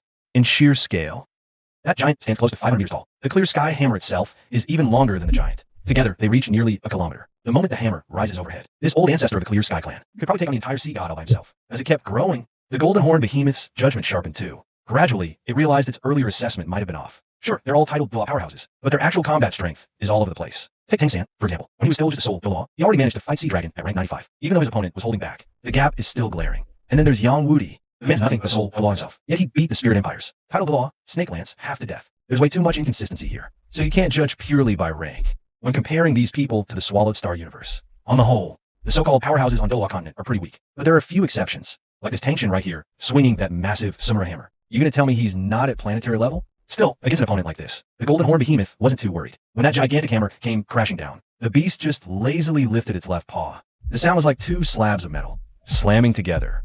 At the point of impact, sparks and lightning flashed. Rock solid. That was Tang Chun's first thought. And it was obvious. Originally, that hammer strike of his could hurt even a god descending to this world. A true divine technique. But against the golden horn behemoth, it didn't even crack a single scale. So it was effortlessly neutralized. And lifting its paw, the behemoth even smirked as it commented, not bad. At its peak, that strike of yours, we're almost catching up with the full strength of the 6th world planet. What did you say? Planetary what? For a native like Tang Chun, from Dolawa continent. He had no clue about the Swallowed Star universe. This guy's never even left the planet he lives on. No comparison, no despair. If it had faced an opponent like this, right after being born, it might have been a bit of a challenge. Not as easy as it is now. But after all, this creature had previously devoured the origin power of the sea deity. It jumped straight to stellar level. Sea deity wasn't stellar level now. It just means the energy contained within that guy merely matched that tier. Now let's break it down. Dolawa's divine plain overhyped. Even with all that energy, most of these so-called gods have no clue how to actually wield it. Take the sea deity, for example. This guy could command the power of the entire ocean. And if that power were converted, using atmospheric pressure, it could instantly blast the entire Dolawa continent to rubble. But in reality, the sea deity never mastered that capability. What a waste of such a magnificent foundation. And from the golden horn behemoth's perspective, even this Tang Chun in front of it had room for improvement. Too bad the old man's out of time. For one, his 9 trials of the Azure deity had already failed. He was already at the end of his rope. And for another, he just had to run into the golden horn behemoth today. And the beast just happened to fancy his clear sky hammer. The taste of Sori in you. The cat wants to know both. Golden behemoth eats clear sky hammer. Once the power of the great Sumuru hammer had fully dissipated, the fierce gleam in Tang Chun's eyes grew weaker and weaker. But something even more terrifying was still to come. The old man realized he couldn't recall his clear sky hammer. The golden horn behemoth in front of him had extended 2 claws and grabbed the clear sky hammer by the hilt. What was even more inconceivable was that as the wielder of the clear sky hammer spirit, Tang Chun could no longer sense his own spirit. The beast's claws acted like energy insulators, severing the connection between the clear sky hammer and its master. And with ridiculous ease, it slowly lifted the hammer up toward its own face. What are you doing? Sensing disaster, Tang Chun scrambled forward, throwing all caution to the wind. He latched onto the golden horn behemoth's leg. He knew exactly what was coming next, but was powerless to stop it. How could this happen? Yet the golden horn behemoth paid him no mind. The beast didn't even bother to kick this wretched old man away. Instead, right in front of him, it brought the clear sky hammer, still in its energy form, slowly to its mouth, and then gradually opened that enormous maw full of steel fangs. Crunch. No suspense whatsoever. Utterly terrifying. That supposedly indestructible clear sky hammer looked. A fragile cookie. Helpless. In one instant, the beast bit down and swallowed it whole. And here's the truly insane part. The behemoth closed its eyes before old Tang, even making audible sounds of metal being chewed and crushed. Seriously? Is it that delicious? Look at how blissed out it is. Come on, have a little respect for the clear sky Doloa's feelings. Right in front of the clear sky Doloa. You devour his very spirit avatar? Do you have to humiliate him this badly? Old Tang felt the world spin, coughing up a mouthful of blood. His body swayed, staggering backward, then crashed down. She saw him wounded. Osae's face twisted in absolute horror. The woman scrambled over on all fours. Her hair a chaotic mess. Her once beautiful face suddenly aged decades. At this moment, Osae didn't care about anything anymore. She yanked Tang right out from under the behemoth's foot, cradling his head on her knees. She desperately poured her soul power into his body, desperately trying to keep him alive. The clear sky hammer is his very life-bound spirit. If it's just swallowed by the golden horn behemoth like that, then, Tang, how about we make a deal? I'll give you back half of the clear sky hammer. Hand over the soul ring and bone. Seeing Osae's utterly devastated expression, the golden horn behemoth slowly extended. What remained of the hammer? Just the handle. Chapter 15. The Reign of Storm Pear Blossom Needles. Tang appears. The moment she saw that hideous, snarling golden horn behemoth, Osae was so enraged she couldn't even speak. Her lover's life on one side, the sea god's mission on the other. How could this woman possibly choose? What impossible position. Mr. Golden Horn Behemoth, don't push this too far. I already told you my terms. By now, Osae's eyes were brimming with tears. Who would have thought a woman her age could still cry with such delicate, heartbreaking beauty? If this golden horn behemoth didn't harbor a human soul inside it, probably would have smacked away without a second thought. But seeing this tragic pair of lovers in such a state, something in its heart suddenly softened. How boring. Clang, whether from a slip of the hand, or some other reason, the last tiny fragment of the hammerhead. The clear sky hammer landed beside Tang once more. In the blink of an eye, the energy-formed hammer slowly dissolved into wisps of formless soul, seeping back into its master's body. And in the very next moment, old Tang slowly opened his eyes. But the man he was now looked as if he had aged decades in an instant. A titled Doloa at level 99 should have been able to maintain the vigor of his prime. But now, Tang looked like a deflated balloon, completely drained of life. The old man slowly raised a hand, as if to wipe the tears from Osae's face. The hand fell limp mid-swing. Old Tang didn't have much time left. A once dominant legend of the Doloa continent, reduced to such a pitiful end. Osae, I love you. Don't talk. I know everything, you idiot. Why didn't you come sooner? This had to be a love story between two stubborn fools, both deeply in love with each other, but neither willing to be the first to say it, waiting decades, until life and death forced the truth out of them. So damn stupid, seeing these two pitiful souls before him. Golden Horn felt cringe. You blew your shot, as it turned to act. To step forward and give the two some guidance. A whistle cut through. Let go of my great-grandpa. You vile monster. Taste my storm pear blossom needles. Damn, how can we forget about Tang-san? That kid's bold. Going all out now. Storm pear needles. The beast glanced back, only to see a massive swarm of dense, glinting lights behind it. More than half of them aimed straight at its eyes. Tang-san truly the hidden weapons master of the insect. First, he drew the beast's attention with sound, probably knowing full well he couldn't break through the monster's defenses. He decided to strike at its weak spots with projectiles. The eyes, the nose. Clever little brat. But could that sting the beast? Don't underestimate it. Devour. An overwhelming force of suction erupted from the beast's mouth. In an instant, the air within 2,000 square meters was frozen solid. The projectiles, flying from every direction, seemed caught by some impossible gravitational pull, lining up into a single long dragon, streaming one after another, straight into the beast's mouth. It's digested quickly in its powerful stomach. You kidding? If it's metal, the golden horn behemoth can eat it with its eyes closed. Of course, the one who got the same warning was Tang-san, lurking in shadows. The blue-haired pretty boy shifted sideways instantly, but he couldn't escape the golden horn behemoth's lockdown. His body floating in midair exposed his position in an instant. But just as the golden horn behemoth was about to strike at Tang-san, a nimble figure flashed past, then took Tang-san and vanished right before the behemoth's eyes. Brother dodge. Teleport. Xiao Wu didn't expect the little bunny to be this agile. All the golden horn behemoth saw was a figure, dressed in pink, carrying the scent of fresh grass, flashing right before its eyes. And then both of them were gone. Impressive. Before the golden horn behemoth could even react, another wisecracking voice came from above its head. Phoenix cackles at the frog. What now? Boom, boom, boom. It's actually AOC-Ka and Mongjun. These two used the mirror image to create two massive phoenixes, using a sky full of flames to blind the golden horn behemoth. This wasn't to kill the golden horn behemoth, just a smokescreen. Just as the behemoth used its claws to shield against the flames, it didn't notice a figure, moving at extreme speed appearing right beside it. That was Zhu Zhuqing. The girl dashed quickly to Osae and Tang-shin. Seniors, this is no place to talk. Please come with me. What a perfectly coordinated move. No wonder they're called the Shrek 7 monsters. Though if the golden horn behemoth didn't have much interest in this old couple. You really think you could have pulled off that rescue? You Shrek 7 monsters sure know how to make an entrance. As a transmigrator, of course I have to act the part that matches my identity, even though these brats got away with it. What the golden horn behemoth said next truly shocked these young people in front of it. Who the hell are you?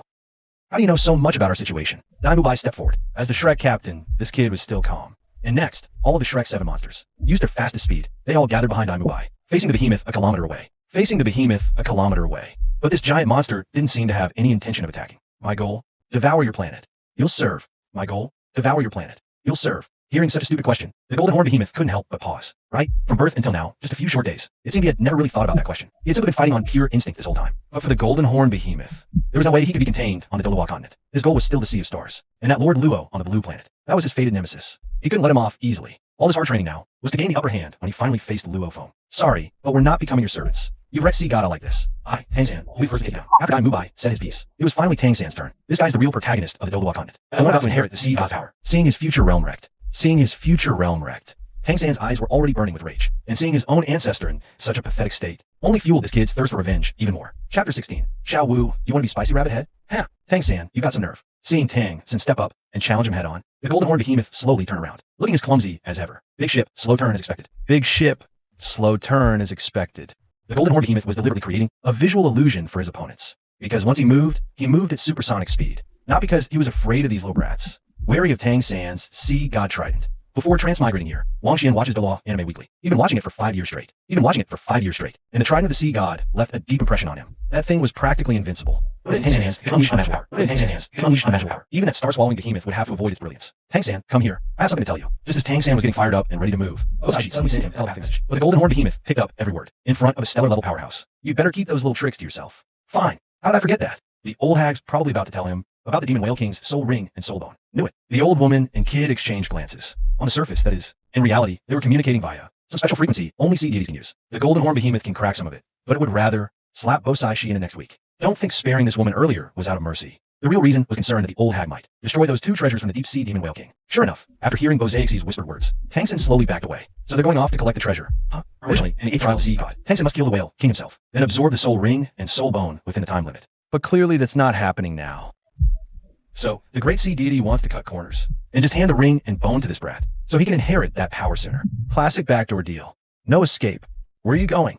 Once the creature figured out their real motive, the golden horn behemoth stopped holding back. It moved like a whirlwind, instantly blocking the path of Bosai Shi and Tang San. Seeing how insanely fast this monster moved, the Shrek 7 monsters were completely stunned. Even Bosai Shi didn't see it coming. So this giant beast hadn't actually used true strength when it attacked Sea God all earlier. Unbelievable. Sanji, we'll cover you. You and Senior Bosai Shi go ahead. At the critical moment, Xiao Wu stepped forward. For some reason, this little rabbit's character feels off. Why does she always have to jump in front of Tang San? Seeing this, the golden horn behemoth was instantly irritated. Even in the anime, this woman seemed completely brainless. What's so great about Tang San? You call this love? Turns out, meeting her in person, this little rabbit is even more obsessed than expected. Hey rabbit, ever heard of spicy rabbit head? Move. Then let me show you what it's like. By now, the golden horn behemoth was getting seriously pissed. This Tang San is no real man. The second Xiao Wu stepped up. He just tossed out a be careful, and bolted without looking back. Can he really absorb the deep sea demon whale king's soul ring? Right under the golden horn behemoth's nose? How naive. You think these few can stop me? Softbone rabbit 4th soul skill. Invincible golden body. Damn. Seeing the golden horn behemoth lunge forward. This little rabbit really has no fear of death. She actually used invincible golden body to block my path. What's this called? A newborn calf that doesn't fear the tiger? So-called invincible golden body is only within a certain level range. You think it's truly invincible? The golden horn behemoth won't baby you. Watch as this colossal beast just tilts its head slightly. That golden horn slams directly into Xiao Wu in her golden body state. Clang. Xiao Wu's golden body state shatters instantly. This so-called invincible golden body is just a thin layer of gilding on the surface. It's not like her whole body actually turns to gold. Even real gold, the golden horn behemoth could swallow it. Looks like even the little rabbit didn't see this coming. Her ultimate move was this pathetically fragile. She only had time to let out a scream before her body was hurled into the air against her will. The searing pain felt like it had already crushed Xiao Wu's limbs, leaving this sweet little girl completely paralyzed. After tracing a perfect arc through the air, her body plummeted helplessly downward, and at the landing spot, a massive bloodthirsty maw was already gaping wide open, like a bottomless abyss. The golden horn behemoth was just waiting there. Time to say goodbye again. Sanji, staring at that pitch-black bottomless pit. Xiao Wu closed her eyes in agony. Jujutsu's eyed her and saber. But one tail swipe from the golden horn behemoth sent her flying. Bam! White Tiger, 7th soul skill, spirit, avatar. Daimubai went all out to block it, but he still couldn't even catch his own wife. The two of them just clung to each other, tumbling through rubble over and over. As Mom June and others, by now their legs had already turned to jelly. Ning Rong Rong couldn't summon her 9-treasure pagoda. We can't win. We can't possibly beat a monster like this. Ning Rong Rong was trembling. Fear had completely swallowed that young girl whole. And Ao Sika was frozen in place too terrified to move. Standing before this colossus, he felt a shudder deep in his very soul. But just as Xiao Wu was about to become a snack for the golden horn behemoth, a sudden flash of gold streaked by. It was the trident of the sea god. It shot right past the behemoth's mouth, about 50 centimeters above it. Whiz, dead on target, and actually caught Xiao Wu. Then, riding the momentum of its flight, it carried Xiao Wu hundreds of meters away in an instant. What insane control. How is it that powerful? As expected of Tang San, the angle and force of that control were absolutely flawless. Seeing this, the golden horn behemoth didn't pursue. Instead, it turned its head toward where the weapon had come from, and it couldn't help but rear up. Its claws clapped together. Boom, boom, boom. On the surface, the behemoth's claws were clapping, yet each clash thundered like lightning splitting the sky. It felt like the entire sea god was shaking along with it. Terrifying. Like the end of the world. Well played, Tang San, but you just successfully pissed me off. Chapter 17. Farewell, Bosai Shi. Sink the sea god isle. Xiao, are you okay? Faced with the golden horn behemoth's applause, Tang Xin didn't react at all. Instead, he pushed up on his toes, trying to see if his beloved in the distance was hurt. Looks like this brat still has a shred of conscience. Between gained power and Xiao's safety, he chose the latter. A very wise choice. Otherwise, he'd have to go looking for that little rabbit inside the behemoth's belly. Saying, go ahead, I'm fine. Be careful. Using the trident for support, Xiao forced herself up from the beach. One arm seemed completely fractured, hanging limp. Her left leg also seemed to be dragging, limping badly. She was clearly badly hurt, covered head to toe in black muck. But it only made her figure stand out even more, curves and all. Even Wang Xian, in his golden horn behemoth form, couldn't help but stare for a second. Not bad. Didn't expect this little rabbit to be packing all that. But now's probably not the time to be thinking about that. With Tang San's arrival, Bosai Shi came running over too, but that woman's eyes were filled with that look of bitter disappointment. Seems Tang San gave up a chance to ascend. Bosai Shi, you might as well hand it over. They can't use it anyway. Don't test my patience. Impossible. This is the sea deity's legacy. I will never give it to you. Finally, this guardian of sea god, I'll spoke the truth. The reason she'd rather die than hand over was for Tang San to inherit everything. But now, Tang San couldn't bear to watch his wife die in front of him again, so he gave up. This completely blindsided Bosai Shi and shattered all the sea deity's efforts. Could the sea deity's plan, laid out over all these years, really end in failure? Damn it all because of this damn golden horn behemoth crashing in. Enough. I don't want it anymore. Today you all die. Sea god Isle will be your funeral pyre. At this moment, the golden horn behemoth's last thread of patience finally snapped. If I can't have it, then let the TC Demon Whale King's soul ring and soul bone be buried here forever. Besides, the golden horn behemoth has already broken through to stellar level. It doesn't need that million-year soul beast energy to get stronger anymore. He just really hates losing. The moment those words left his mouth, the colossal beast launched itself off the ground. A pair of black wings unfurled from its back, like a black whirlwind, charging straight at Bosai Shi. Even as a level 99 demigod Doloa, she couldn't even track his movements. She could only barely force her soul power out, throwing it all up as a barrier. She'd already tasted this golden horn behemoth's fighting style. This bastard loves crushing you head on. No flanking, no backstabbing. So defending at this point was the smartest move. But there was one thing Bosai Shi might not have grasped. Can she even hold him off? Crack. What happened next was absolutely mind-shattering. Bosai Shi's 9 soul rings. They all shattered in an instant. This was the whole thing using main finish, or any side effect from his skills. It was the feeling of being completely severed from the outside by a massive external force. In a blur, someone could faintly make out a single claw. That was the beast's signature move, Heaven-Rending Claw. Back when it was still at planetary level, this move could only function as a close-range physical attack. But after reaching stellar level, everything changed completely. The speed and force of his claw strike were insanely fast. It could even warp the air around it, creating a vacuum wave-style attack. This is something ordinary soul skills simply can't do. Even the sea deity could barely produce a similar move. Absolutely terrifying, utterly ferocious. Bosai Shi felt like her nervous system had suddenly been scrambled by something. A sharp, knife-twisting agony ripped through her chest. Then she saw its head emerge from the whirlwind, greedily devouring the energy from the shattered red and black soul rings. How could this happen? Tang San, standing nearby, couldn't react in time. Forget about rescuing anyone. Everything happened in a flash, even faster than a normal human's. Nerve endings could respond. See, strong is crippled. Farewell, Bosai Shi. Moments ago, everyone thought this golden horn behemoth was a saint, that he'd show mercy to women. But in an instant, he struck with lethal intent. Bosaixi's body was still falling from the sky. This monster swiped at her with his claw. If that hit landed, this beauty of the ocean would be obliterated in an instant. No way. Seeing the woman he loved about to fall, with barely his last breath left, Tang Xin suddenly lunged forward, catching Bosai Shi in midair, the woman he had secretly loved for half his life. In that brief instant, this pair of star-crossed lovers seemed to flash through their entire lives. It was a moment from decades ago. Young Tang Xin and Xin Dao Lu of Spirit Hall set foot on Sea God Isle for the first time. These two young titled Doloa powerhouses both fell in love with that beautiful woman. She had long, wave-like hair like the sea itself. Her every smile and glance pulled at both their hearts. Bosai Shi, if I don't become a god, I won't return. I'll become a man worthy of you. That's what Tang Xin said to Bosai Shi when they parted. Then this old man got corrupted into the dance of slaughter. But this clueless blockhead had no idea how much pain Bosai Shi felt watching his back. You idiot, who asked you to become the strongest in the world? I just wanted you to stay with me. Well said. In the final moment before death, your whole life really does flash before your eyes. These two were fated to fall together today, but with no regrets, as the golden horn behemoth's claw came down. In that final instant, this tragic couple finally embraced each other tightly. Bitter stubble met scorching crimson lips. Resigned to your fate? Then I'll grant your wish. Let this sea god, I'll be your grave. You think that claw was just to unite these two titled Doloa? No, it was to annihilate the entire sea god isle. Boom. The space-rending shockwave. After those two titled Doloa were obliterated, slammed into the heart of sea god isle. Then the golden horn behemoth's entire body sank down. In less than 10 seconds, the whole island began to tremble violently. Whoosh, gurgle, like a fountain, or a leaking bucket. The entire island suddenly began sinking fast. At least a dozen massive fissures erupted with water. Salty seawater. Damn, Sea God Isle is sinking. Everyone run. Mermaid Doloa was the first to react. This woman had the appearance of a mermaid, most attuned to such seismic shifts. What's happening? Is this how it ends? Our Sea God Isle? Tang San's 9 trials of the Sea God. Are they all ruined? Chapter 18. Trident of the Sea God. Crunchy and crisp. Xiao Wu, are you okay? Seeing the island's sinking was inevitable. Tang Xin couldn't worry about anything else. He rushed toward Xiao Wu on the beach. That golden horn behemoth must have charged to the base of Sea God Isle. It's destroying the island's foundation. Terrifying. Absolutely ruthless. Where the hell did this thing come from? It attacks without warning. The slightest offense in it. Kills without hesitation. Bad news. Sanji, I'm fine. I just need a little rest. Suppressing the pain. The little rabbit collapsed into Tang San's arms again. This time it's not showing off. She's completely drained. Meanwhile, the rest of Shrek's 7 monsters were also struggling back to their feet. Luckily, Aosika had prepared several recovery sausages beforehand. They proved crucial at this critical moment. Don't get separated. Save as many as you can. Tang San really has a bleeding heart. The whole sea god Isle is already tilting downward. Does this kid actually still want to play hero? You can barely save yourselves. Xiaobai, wake up. Probably due to the surging waves. The demonic soul, great white shark clan leader Xiaobai, horn behemoth thrower found by Ning Rong Rong. Even though she was terrified herself, this kind-hearted girl still dragged Xiaobai over to Aosika. One recovery sausage later, the woman slowly came to. She saw the 45 degrees tilt. She couldn't hold back a gut-wrenching wail. What happened? Why is our sea god Isle? Oh, my sea deity. This is absolute faith-shattering. No one knows how long Xiaobai has guarded this island. She's existed here even longer than Bosaishi. Watching sea god Isle fall to ruin, this woman felt like her heart was being carved out. But what could she do? And Bosaishi, in her final moments, still had to provoke the golden horn behemoth. It was just the deep-sea demon whale king's soul ring and soul bone. Tang San had already backed off. Why couldn't she just hand it over? Besides, the deep-sea demon whale king was killed by that behemoth in the first place. He only came back for his own prey. That's a completely reasonable demand. Arrogance and prejudice. Nobody's innocent here. Boom. While the whole island spiraled in a panic. The golden horn behemoth hit her again, on the other side of the island. And from the massive hole it burst out of, seawater was now gushing out in torrents, accelerating the island's sinking.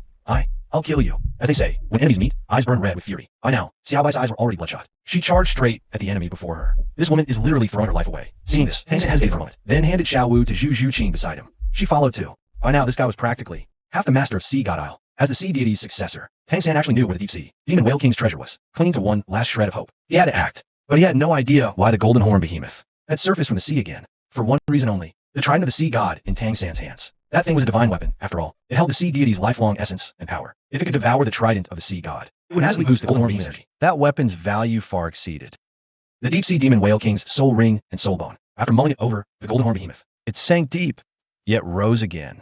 Fortune favors the bold, even knowing that weapon was dangerous. High risk meant high reward. From its earlier observations, as long as it avoided the tip, and started eating from the other end of the trident, it might not be that dangerous. So the charging Xiaobai meant nothing to the golden horn behemoth, even when the woman went berserk, transforming into the demonic soul great white shark, and biting down on the behemoth's outermost scales. It couldn't stop the colossal creature from charging toward Tang San. The behemoth's scales wouldn't give, not a dent, but Xiaobai refused to let go. So the beast dragged her across the sand. In moments, a faint trail of crimson streaked the water surface. Let Xiaobai go, you damn monster. I'll take you down with me. By now, Tang San was blind with killing rage. He unleashed the ultimate move the sea deity had passed down to him. One of my first tries to see God. Point of no return. Damn. The moment those words left his mouth, Tang San gathered every ounce of soul power in his body, plus years of condensed spiritual force. Even the 2 outermost red soul rings on his body began to tremble. Even when old Tang used ring detonation, the spiritual force wasn't this intense. Perhaps sensing its master's fury, and drawn by the sea deity's energy from above, behind the trident of the sea god, a massive golden energy form suddenly appeared. That sea deity apparition again. But now light bridged them. A bootleg desolate emperor move. A low-budget imitation, at best. This strike shakes heaven, gods weep. Even the current golden horn behemoth would be in serious danger if it took that head on. Boom! Whoosh! This was a contest of pure speed. The moment it saw the golden light, hurtling straight toward it, the golden horn behemoth activated its secret art, extreme speed, ancestral manifestation. But to gain that speed, its body had to expand. At a moment like this, that was a tactical blunder. Because a bigger body means a bigger target. Dodging becomes exponentially harder. A rookie mistake from inexperience. In any case, this time Tang San's attack didn't miss entirely. It grazed straight past the behemoth's left shoulder. Rip! A line of black scales went flying. Dark green corrosive blood splattered across the ground. The golden horn behemoth was wounded. This was the first time it had been injured since its debut. But the other side's satisfaction wouldn't last long, because the behemoth's wound seemed to be healing at a speed visible to the naked eye. The star swallower's defense, unbreakable, and insane regeneration. More importantly, as long as it eats, its wounds close almost instantly. Tang San's point of no return was undeniably powerful, but its weakness was glaringly obvious. The trident of the sea god had to be physically retrieved after being thrown, and right now, the golden horn behemoth beat him to it. It chomped down, right on the handle of the golden glowing weapon. Crunch! It sounded like someone biting into an almond, crisp and satisfying. The sea god's trident, seemingly unbreakable, would actually get a chunk bitten off by this monstrous beast. Chapter 19. The Shrek 7 Monsters Collapse. Aosika the World Stealer. Not bad. Tastes pretty good. Didn't expect this thing to melt in my mouth. A sight to make Tang San regret all. His impulsive ass to throw the trident of the sea god. He knew damn well it might never come back. Impulse 1. That's why it's the devil. If Tang San could get one do-over, he'd wish he'd held back at the last. But in this world, there's no such thing as regret. Watching that golden horn behemoth chomping away with pure relish, Tang San didn't even have the guts to charge over and grab his weapon back, watching the beast take bite after bite after bite. Honestly, it only took about 5 bites. That pitiful trident of the sea god just became part of the golden horn behemoth. Who knew that move Tang San pulled just now only Tapped into less than 10% of that divine weapon's power, that thing was loaded with an insane amount of divine essence. Honestly, even the sea deity himself would struggle to control it. If its power were ever fully unleashed, it could blast sea god Isle to rubble instantly. Exquisite. This taste is absolutely exquisite. And after absorbing the trident of the sea god, the golden horn behemoth's body began passively channeling the light of the sea god. It was a sensation beyond words. For the first time, the golden horn behemoth felt as though it was connected to this island. In truth, what this star-swallowing behemoth was connecting to were where sea god's light flowed. Sensing, it even discovered a fixed, powerful output point for soul power. The Whale King's soul ring and bone had been wrapped in the light of the sea god and hidden by that woman Bosaishi in a small secret chamber at the very bottom of Sea God Isle. Only after mastering the power of the sea god could one perceive the true location of this chamber. No wonder the golden horn behemoth had practically scoured every inch of Sea God Isle top to bottom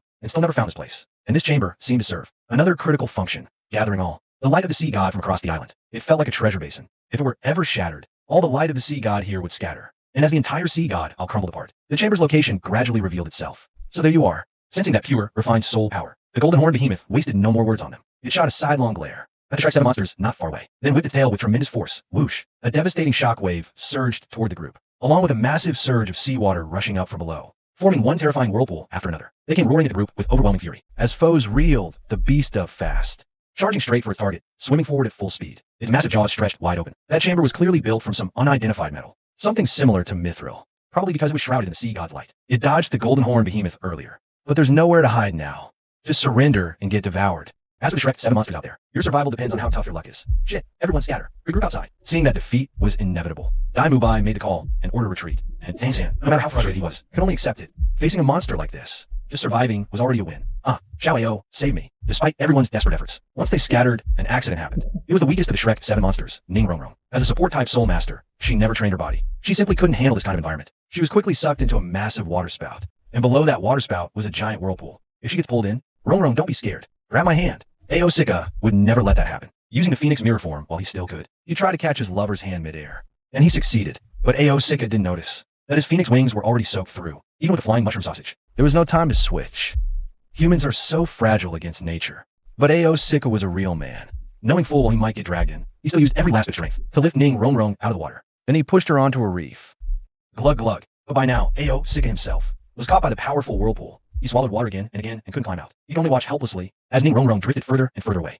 Xiaoyao. Seeing this, Ning Rongrong let out a heart-wrenching scream, her voice almost giving out. But Ao Sika, his face deathly pale, managed to reply, Rongrong, wait for me. I will. At that moment, Ao Sika desperately reached out and grabbed his lover's arm. But for some reason, something down there was dragging him with insane force. A pull he couldn't fight back against, no matter what. Once his whole body vanished beneath the surface, a massive dark silhouette appeared in the water. It was the golden horn behemoth in its submerged form. Its two enormous eyes were locked onto Ao Sika with pure malice. Your identity's actually pretty useful, and I happen to need a human vessel. It'll do. Normally, Ao Sika might have had a real shot at escaping. After all, the kid had already hit soul below level. Drowning him wouldn't be easy. But the problem was, the star beast eyed him first. One can transfer their very soul into a host body. That way, they can hijack someone's identity and keep living in the swallowed star universe. Luo Feng stole its body. And the same soul-stealing secret art exists within the golden horn behemoth's inherited knowledge. With Sea God I'll handle, the next target was the perfect time to strike Bilua continent. If I remember right, the combined forces of the Star Luo Empire and Hando Empire had just finished a massive battle against the Spirit Empire. The location, Jeju Pass. That place is now littered with tons of cold weapons and armor, plus all kinds of siege weapons and defensive gear. All of it rare metalwork. Some pieces even mastercrafted. To ordinary people, that stuff looks like worthless scrap. But in the eyes of the golden horn behemoth, that's a goddamn feast of pure energy. But to keep roaming the human world, looking like this giant beast, something about it just doesn't fit. And that's when Mr. Ao Sika conveniently volunteered himself. Chapter 20. Riding by Shio into Jeju Pass. What? How the hell does the Luo continent have a straight-laced guy like you? You had Ning Rongrong, and still, after the possession succeeded, the golden horn behemoth, naturally, got a full view of Aosika's past life. At first, it thought this kid was insanely lucky, somehow landing a beauty like Ning Rongrong. But after reading the guy's memories, it discovered this moron hadn't even sealed the deal. Nothing beyond holding hands and a hug here and there. No other real action whatsoever. Good God, how the hell did you hold back? Don't call it a beast.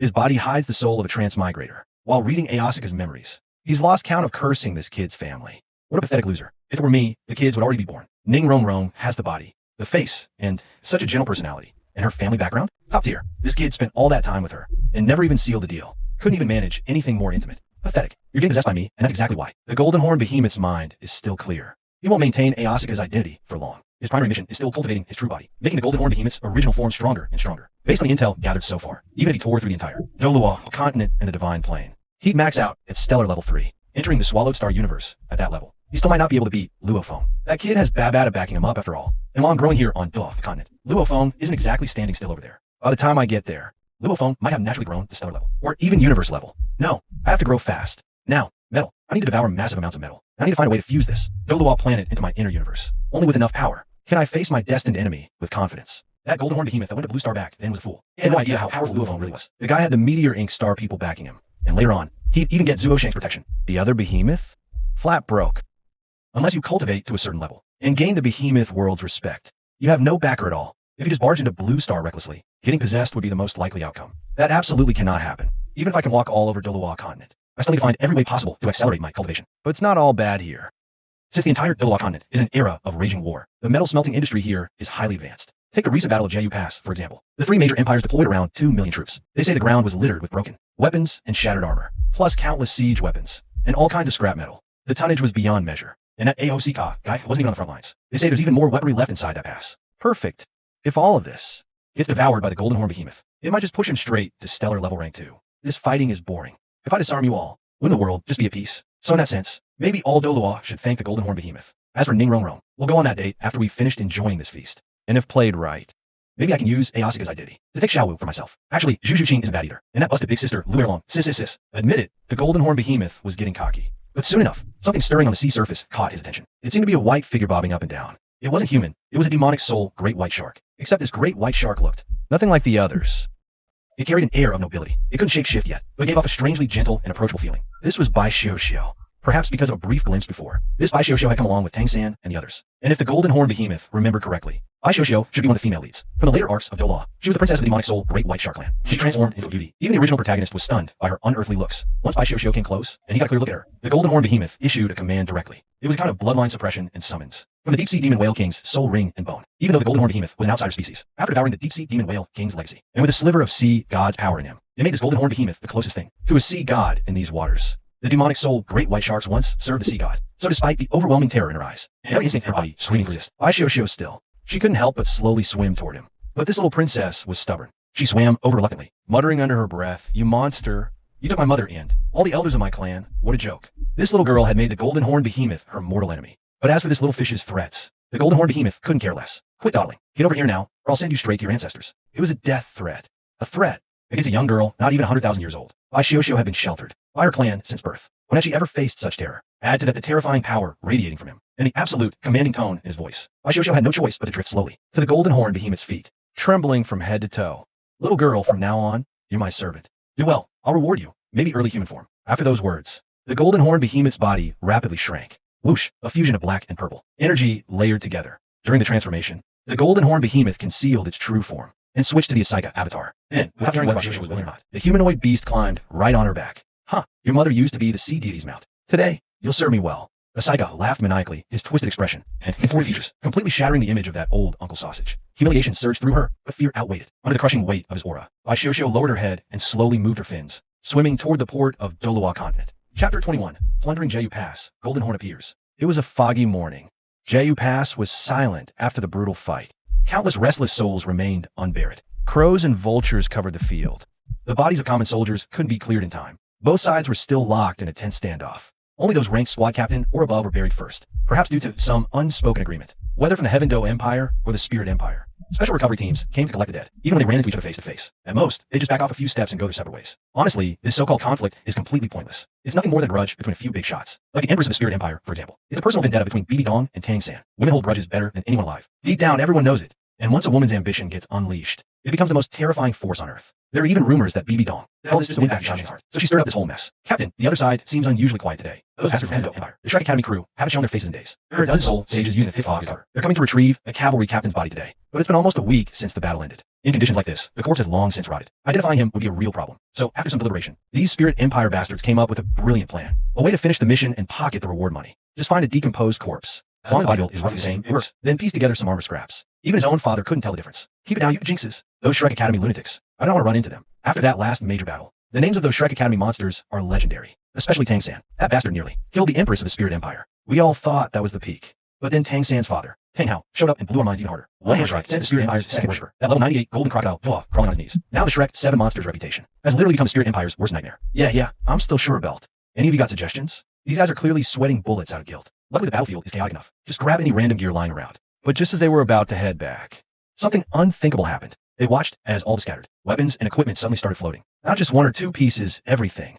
Every weapon and piece of gear within their field of vision, even shovels and tools, all levitated into the air. What the hell? Is someone unleashing a top-tier soul skill? And what stunned them even more, the swords on those guards' bodies started flying out of their scabbards on their own. Captain, what's going on? Are we under attack? I don't know. Get your gear now. Hands up. Hope it's not Shrek's 7 monsters. Lately, these Spirit Empire bastards have actually wised up. They know they're outmatched. So when they hit a conflict out in the field, the best way to stay alive is to drop their weapons and surrender. Yes, we'll do it right now. These Spirit Empire soldiers were smart enough, without even seeing the enemy. They threw all their gear and weapons aside. Then all that metal shot straight toward a point in the sky. Boom! Above the thick fog, there seemed to be a black-purple vortex, like the gaping maw of some colossal beast. But on Dolua continent, how could such a beast exist? The mouth alone had a diameter of over 50 meters, like a black hole hanging down from the sky. And at its edges were 2 sharp beams of crimson light, like a pair of monstrous eyes. What are you staring at? You trying to get us killed? Seeing this clueless soldier, the Spirit Empire search squad captain kicked him hard. Yes, I was wrong. Please spare me, Lord. The entire incident lasted only about a minute and a half. Thanks to the soldiers' obedient behavior, the danger quickly passed. When they finally looked up again, besides all the metal on their bodies being gone, there didn't seem to be any other damage. But the corpses around them were also strange. All non-metal gear and armor. Not a single piece was left behind. It was all devoured by that giant beast in the fog. What exactly was it? No one saw the thing clearly, and no one dared to look up to find out. Similar incidents. Both empires reported identical sightings. Top officers on both sides took notice. It seemed that an insanely strong beast hit the battlefield's core, draining gear from both sides. What the hell? It's absolutely baffling. Soon, something even more unbelievable happened. It was around dusk. On the outermost walls of Jeju Pass, the sudden sound of drums and gongs erupted. With that, suddenly, drums and gongs rang out. Is the Heaven Do Empire launching a second assault? Ready the ballisti. Aim at the 9 and 10 o'clock positions ahead. Something's coming out. The guards on the wall spotted something wrong. They noticed something off. There's something flying in that thick fog. I can barely make it out. This thing is eating something. One after another, massive siege weapons were hurled into the air. And that monster silhouette is getting closer. Looks like it's about to be right on top of us. By visual estimate, this thing's body exceeds 800 meters. Bigger than any known soul beast. Something like this happening at a time like this. How could the Spirit Empire soldiers not be panicking? Go inform Her Majesty Bibi Dong immediately. No, the Queen is with the second elder. No entry. Then we're on our own. Get the archers up here. Ballisti ready. It's coming out. It's here. The thing terrifying these Spirit Empire soldiers was none other than the Golden Horn Behemoth sweeping the battlefield. When it first landed on this battlefield, this thing was roughly 500 meters long. After devouring massive amounts of metal, its body length had already approached 900 meters. The secret technique could transform into a colossal beast, over 3,000 meters long, amplified by thick fog. Combined with the Golden Horn Behemoth gliding through the air, the sight was genuinely horrifying. Chapter 22. The Golden Horn Behemoth's Fury. Bibi Dong's face drained of color. I'll reach stellar level 2. This Golden Horn Behemoth has been unstoppable. It's consumed tons of metal, starting with Sea God Isles reserves. Now it's the entire Jeju Pass battlefield's turn. The fallen armor and weapons of hundreds of thousands of soldiers, plus all sorts of metal artifacts, have skyrocketed its power. It's not that this thing has a grudge against the Spirit Empire. It's just that these guys are the defending side, so they have a much larger stockpile of metal. Even the walls are wrapped in sheets of metal plating. All this cold metal makes the Golden Horn Behemoth drool with hunger. As the metal on the battlefield grew scarcer, this greedy behemoth naturally turned its hungry gaze toward the walls of Jeju Pass, but it never expected that its own massive body, but it never occurred to it that its massive body would cause. They have no idea how much pressure they're dealing with. The Golden Horn Behemoth had stayed on the fringes, not planning to engage the humans just yet. It knew the situation all too well. Both sides were wound tighter than a bowstring. One wrong move would drag this continent back into war. Not that it feared trouble. It was just that endless fighting would make hunting a nightmare. Who doesn't want a quiet meal? But the soldiers of the Spirit Empire had already lost their nerve. The moment they decided that the monster in the clouds was sent by the enemy, all reason went out the window. Before Bibi Dong or Hulaina even arrived, the commander on the wall had already ordered the attack. Whoosh, whoosh, a storm of arrows and bolts tore through the air, raining down on the massive silhouette flickering in the clouds. Soon, from within the cloud cover came the sound of metal clanging and clattering. Truth be told, these weapons couldn't even scratch the Golden Horn Behemoth, but they interrupted its meal, and that was an insult. Spirit Empire, you court death. Hitting like a bolt from the blue. Even Bibi Dong and her group, at the heart of the city, heard it. What the hell is that? And just moments earlier, the Spirit Empire's second offering, Crocodile, threatened Bibi Dong. Her recent failure had left everyone deeply disappointed. Empress of the Spirit Empire, stop fooling yourself. The true power of this empire has always belonged to us, the offerings, especially the one hiding at the very back, the Angel of the Law. He was the one who had placed Bibi Dong on the throne in the first place. If they could raise her up, they could just as easily kick her down. And now the Spirit Empire had a new direction. To put Qian Rinxue on the throne, to let that long-hidden angel princess stand at the peak of the world once more. They were just about to call a vote, when the sudden appearance of the Golden Horn Behemoth shattered the fragile calm.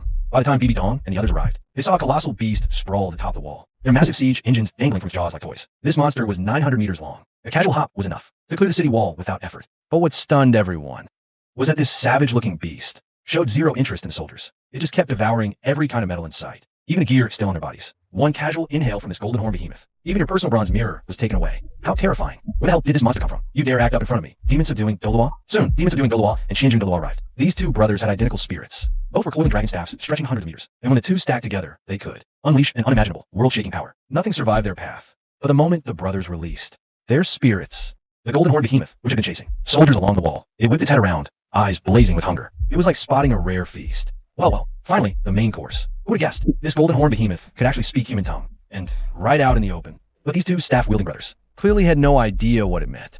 They assumed this massive beast was challenging their authority. You reckless soul beast. We don't care what level you are. You're not leaving here alive today. Next, the brothers expanded. Their coiling dragon staffs to maximum size. Wave after wave of crushing pressure erupted from their spirits. That aura was something only the strongest peak Tang Sand could handle. Could they be preparing that legendary twin combo technique? But before those two could even finish charging up, the golden horn behemoth swatted at them. No, not swatted. The creature was clearly going for a barehanded weapon grab. Before the brothers could even react, they were suddenly like ducks seized by the throat, instantly suffocating, their faces twisted in agony. What the hell? Watching her two subordinates get wrecked, Bai Bai Dong was completely lost, still unhealed from her battle with Tang San. And the combined strength of these two brothers had already surpassed Bai Bai Dong. If even they couldn't handle it, wouldn't Bai Bai Dong just be feeding herself to it? Damn it. Golden Crocodile Doa and the others arrived, wanted to help, but were instantly stunned. They saw those two coiling dragon staffs, like two candy hawthorn sticks, ripped clean out by the golden horn behemoth, completely torn from their master's control. That single strike looked like it completely drained every ounce of power from the two titled Doa. The exact same thing that had happened to Tang Shun was now repeating itself with these two Spirit Empire elders. And that golden horn behemoth acted like nothing had happened. Right in front of everyone, with pure satisfaction, it started chewing on those two massive coiling dragon staffs. Crunch, crunch, crack. Even while eating, it kept shooting nasty little sidelong glances out of the corner of its eye at Bai Bai Dong. That look, Bai Bai Dong knew it all too well. Back when she was still the holy maiden of Spirit Hall. That was exactly how her own teacher Qian Sun Ji used to look at her. But why was that same disgusting man shadow appearing in the golden horn behemoth's gaze? Almost instinctively, Bai Bai Dong suddenly clutched both arms of her chest, face going pale as she stumbled back several steps. Those long legs of hers couldn't stop trembling. And then the golden horn behemoth said something that completely shattered the Spirit Empire Empress's composure. Bai Bai Dong, how about you? Hike up that little skirt of yours a bit. What does this golden horn behemoth mean? Is it actually talking to Bai Bai Dong? Chapter 23. Beauty Trap on the Behemoth. W, what did you say? Hit with such a sudden line from the golden horn behemoth, Bai Bai Dong was completely caught off guard. How could such a vicious-looking monster show this kind of interest in Bai Bai Dong? Can that kind of thing even exist between a human and a beast? Can beauty cross species? What are you on about? I said you got ugly. I like you more at the tournament. Staring at Bai Bai Dong, in that sinister, twisted aura, the golden horn behemoth seemed to be remembering something. This woman's current form must be, because she inherited the power of the Rakshasa goddess. Yeah, that deity that turns you into a hideous spider. Those gorgeous long legs it used to drive. Countless anime fans absolutely wild. Now they become 8 spider legs. And those perfect curves? Now they're just covered in ugly spider-like markings. Sure, Bai Bai Dong in this form is way more powerful than before, but by male standards of beauty, big downgrade. Oh, the little fox over there is a much more pleasant sight. As someone from another world, Wang Xian was just stating his preferences. But what this terrifying golden horn behemoth had just said sent a strange feeling through Bai Bidong. This giant monster has eyes for me? What can I say? This damn charm of mine. My lord, have we met before? What level of soul beast are you? Hearing that this creature seemed to know a lot about her past, Bai Bidong's tone suddenly softened. This abrupt shift in demeanor shocked Hulaina beside her. Made her wonder if fever had suddenly come down with fever. But how could this young girl possibly guess what Bai Bidong was scheming at that moment? The truth is, if this golden horn behemoth had not attacked, Bai Bidong might have already been dethroned.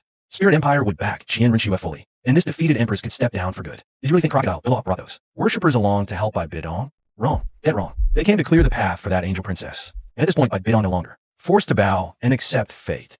But who could have guessed? This seemingly invincible giant monster before her was actually showing a great deal of interest in Bai Bidong. Lust or hidden motive in those eyes. Regardless, this golden horn behemoth felt like a lifeline to Bai Bidong. If she could win this giant beast over, Bai Bidong could definitely hold on her throne. She might even outshine that angel Dolaw.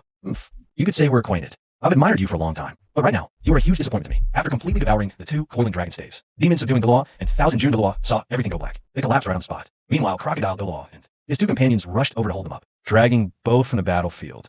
But what these worshippers never expected was that this crazy woman Bai Bidong kept stepping closer, even reaching out her slender hand to stroke the golden horn behemoth's horn, all while yapping nonstop. Talking to the beast. Is she mad? Seducing a golden horn behemoth? Is she not afraid of getting swallowed whole? And after devouring those 2 coiling dragon staffs, something inside the golden horn behemoth began to undergo a series of neutralizing reactions, crackling and popping, like beans roasting in a pan. The creature's bones snapped and creaked. Before everyone's watching eyes, its body actually swelled to around 950 meters, 1 step from stellar level, 2nd order. And the surge of power radiating from this monstrous beast immediately made Bai Bidong tremble even more violently. But this woman, as if possessed by some demon, kept staggering closer to it. Master, not far away. I want to rush over and pull Bai Bidong back. But for some reason, the moment this girl laid eyes on, the behemoth's size froze her in fear. This was an aura belonging to a star-swallowing behemoth. Bai Bidong, what is it you want to say? This empress of the Spirit Empire, who was mustering courage to inch ever closer, caught the behemoth's eye. Bold. Interesting. The thought of already having a human avatar stirred the beast's restless soul within. I hope you can lend me your strength, my lord. I can make you the guardian divine beast of the spirit empire. Bai Dong sure piled on one hell of a title. Guardian? The behemoth scoffs. Huh. If you can bring me a massive supply of metal, and become my woman on top of that, then I might consider it. As expected, this golden horn behemoth had no good intentions. Is all he wants really just a woman? If that's what you're thinking, you're far too naive. What he wants is the entire spirit empire. Maybe even the whole Doloa continent. Who is Bai Dong right now? Whether she's the true empress or someone else's puppet. At this moment, Bai Dong represents the most powerful empire on the entire Doloa continent. If the golden horn behemoth joined their ranks, spirit empires reign over Doloan years. But if this empress became the golden horn behemoth's woman, then who would truly rule this continent? This is ambition. Only an existence with absolute power deserves such ambition. My lord, why your proposal is very tempting. But may I have some time to consider it? I have to admit, Bai Dong desperately wanted to hold onto her position, especially under the current circumstances. But this felt an awful lot like making a deal with the devil. She could very well lose both army and herself in one move. Bai Dong was a clever woman. She knew how to weigh her options. You can have your time to think. But I could also pick that little vixen over there, or that little angel flying this way. She'd do nicely too. The golden horn behemoth flexed its wings and nodded in one direction. A streak of golden light was closing in fast. That glow comes from an angel spirit in flight. Jinren Shui is almost here, compared to this spider-looking Bai Dong right now. Jinren Shui has a decisive edge in both age and looks. So here's the real question. Is this golden horn behemoth really just a lecher? If Bai Dong agreed to everything right now, could she really gain the entire continent? This looked like a dangerous gamble. But the behemoth's next words sent Bai Dong's impulse through the roof. She was dying to nod. You can send someone to verify. Sea God has already been destroyed. Tank's shrine of the Sea God is right here. With that, the golden horn behemoth patted its own belly. He swallowed the trident of the Sea God. Hearing this, Bai Dong felt like her head was about to explode. Is this thing a divine beast? Some kind of monster? Chapter 24. Angel Princess Jinren Shui versus the golden horn behemoth. Fine. If what you say is true, I, Bai Dong, will agree on behalf of the spirit empire. This golden horn behemoth had left Bai Dong completely shaken, though she had no idea what the future held. This empress was already itching to move. This chance won't come twice.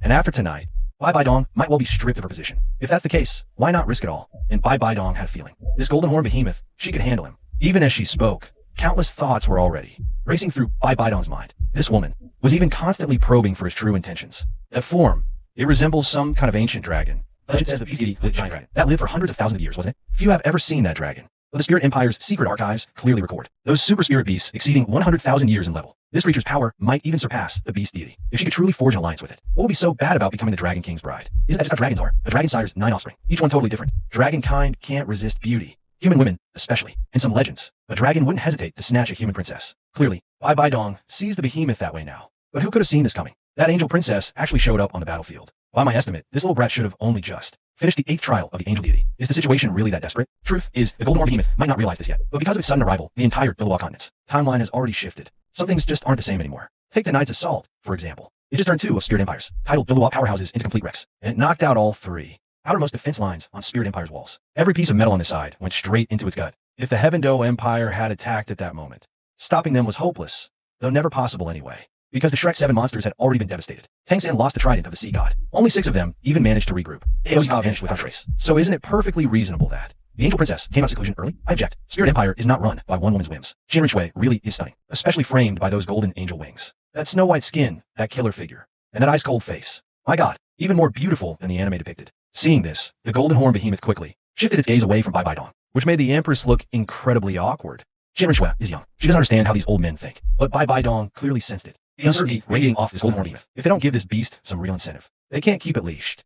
Xiao Shui, what do you mean? Seeing the angel princess descend from the sky, Bai Dong seemed to want to stop her, but the daughter gave her mother absolutely no face at all. She just unleashed a burst of golden light and sealed every one of Bai Dong's movements. Impressive. This little lady hasn't ascended yet, but she's just one trial away from godhood. The combat power Jinren Shui possesses right now is absolutely on par with Tangshan at his peak, barely scraping planetary level 5. But if she undergoes that final transformation, her power might just explode. Angel Princess, you outshine your mother. Great genes. As a transmigrator, the golden horn behemoth obviously knew the relationship between these 2 women. But the Angel Princess seemed to take offense the moment she heard that. I don't care what you are. Don't run your mouth. She's just my sister. Wait, what's the deal here? Side by side, they don't look related.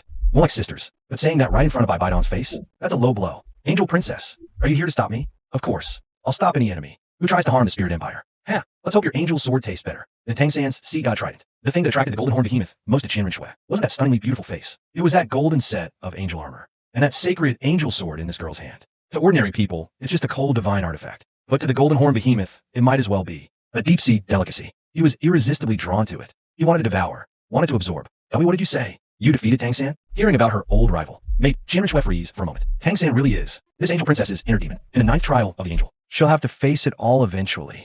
But here's the question now. Does Tang San even have the right to face this angel princess in a duel anymore? His strongest weapon, the Sea God trident, hasn't already been swallowed by this golden horn behemoth? I didn't defeat Tang San. I just crippled him.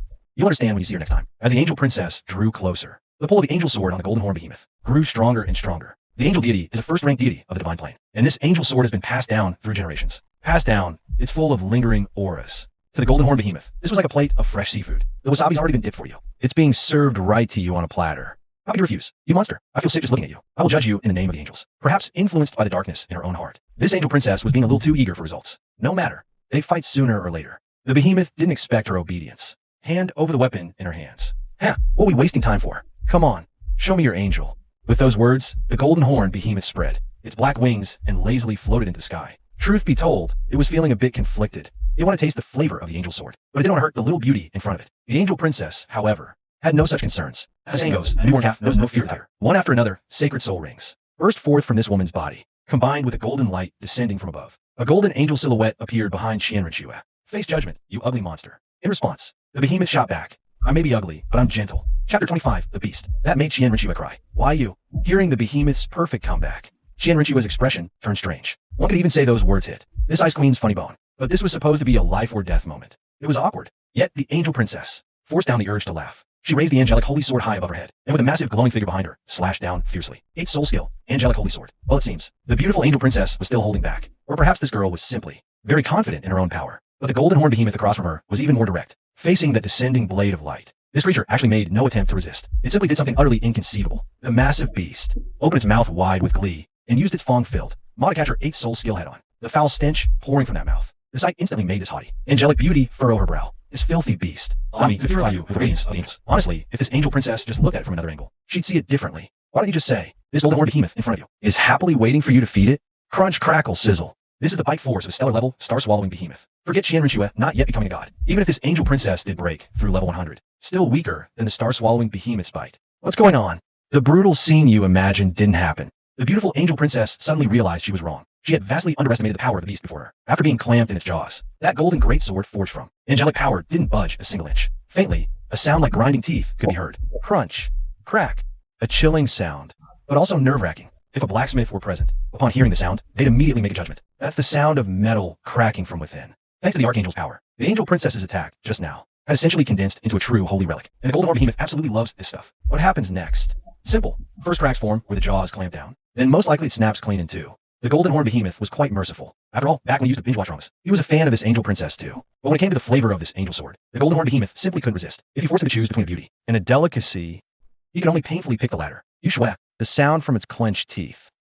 It didn't sound very articulate, but I believe what he wanted to convey was gratitude. Probably something like thanks for the meal.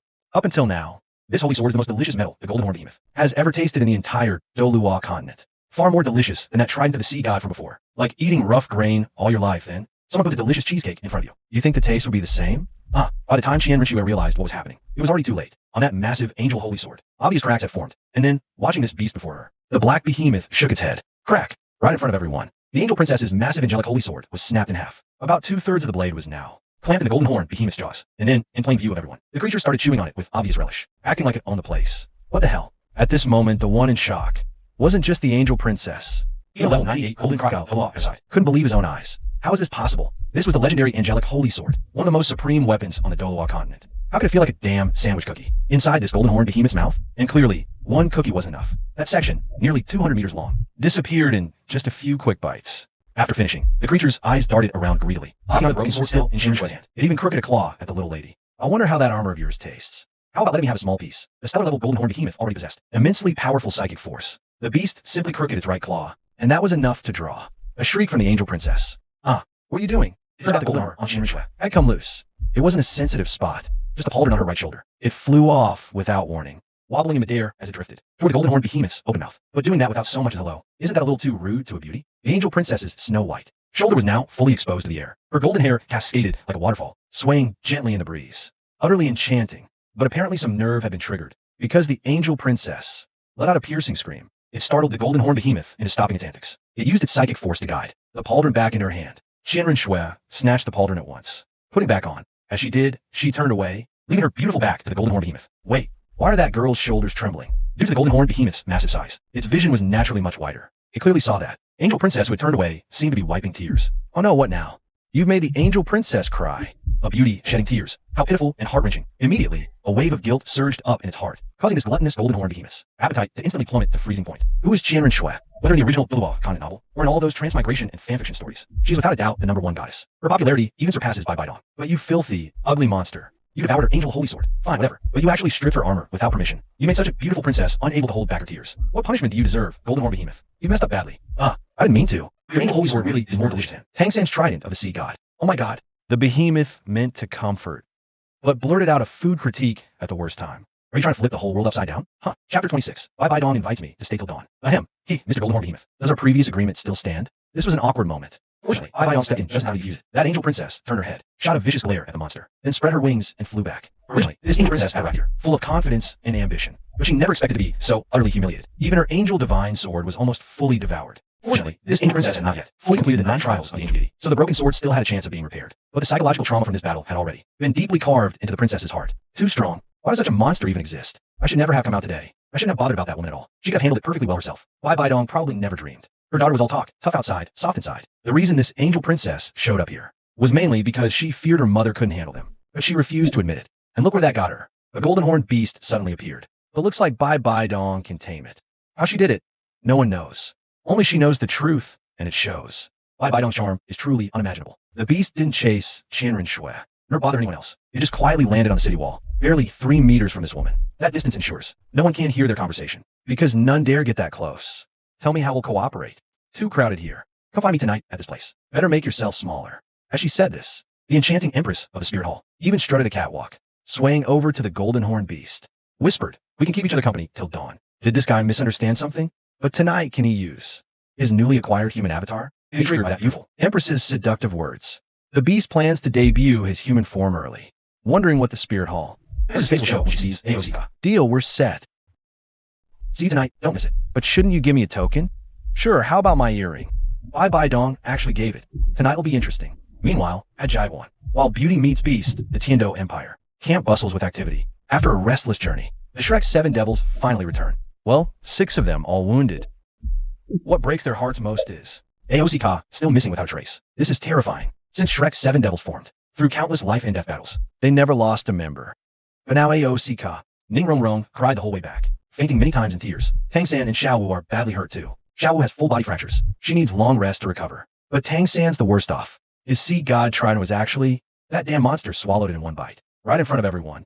That bastard has some nerve. How could something like that even exist? Has Doloal really changed that much? Don't worry, master. Our Hedo Empire and Star Luo Empire coalition still holds the advantage. Perhaps seeing the Shrek 7 monsters so dejected, Emperor Shuebeng quickly tried to boost their morale. After all, judging by the casualties on both sides, the Hedo Empire and Star Luo Empire coalition still had a massive edge. Inside the Spirit Empire, there was basically no one left who could fight them head on anymore. Tang San's trident, the god, being swallowed by that beast was absolutely devastating news. It meant Tang San's combat power would plummet.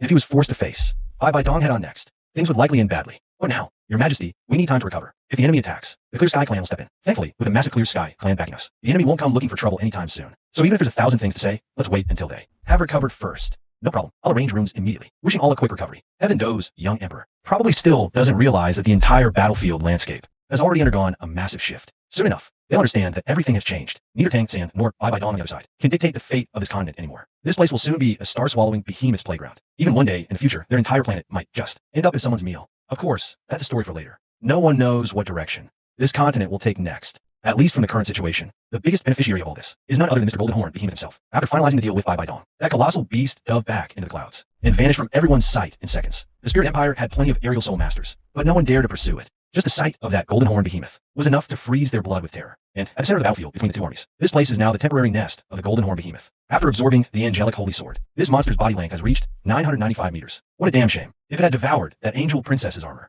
it probably could have jumped straight to stellar level 2. But it doesn't matter, because right now, the Golden Horn Behemoth has become the pinnacle of Doloa combat power. Defense, offense, even regeneration, not even those from the divine plane, could touch him if they descended to this world. Of course, tonight would be a sleepless night for many. Like those drifting near Sea God Isle. Like the Shrek 7 monsters. Like the Empress of the Spirit Empire, Bibi Dong. This woman couldn't understand what had come over her. It was as if she'd been possessed. She actually agreed to that behemoth's terms. What was even more baffling was that after returning, Bibi Dong actually started meticulously dolling herself up. She even dragged her disciple, Hulaina, into it. Nana, tonight, you're coming with me to meet a very important guest. Make yourself look absolutely stunning. Was this woman feeling something?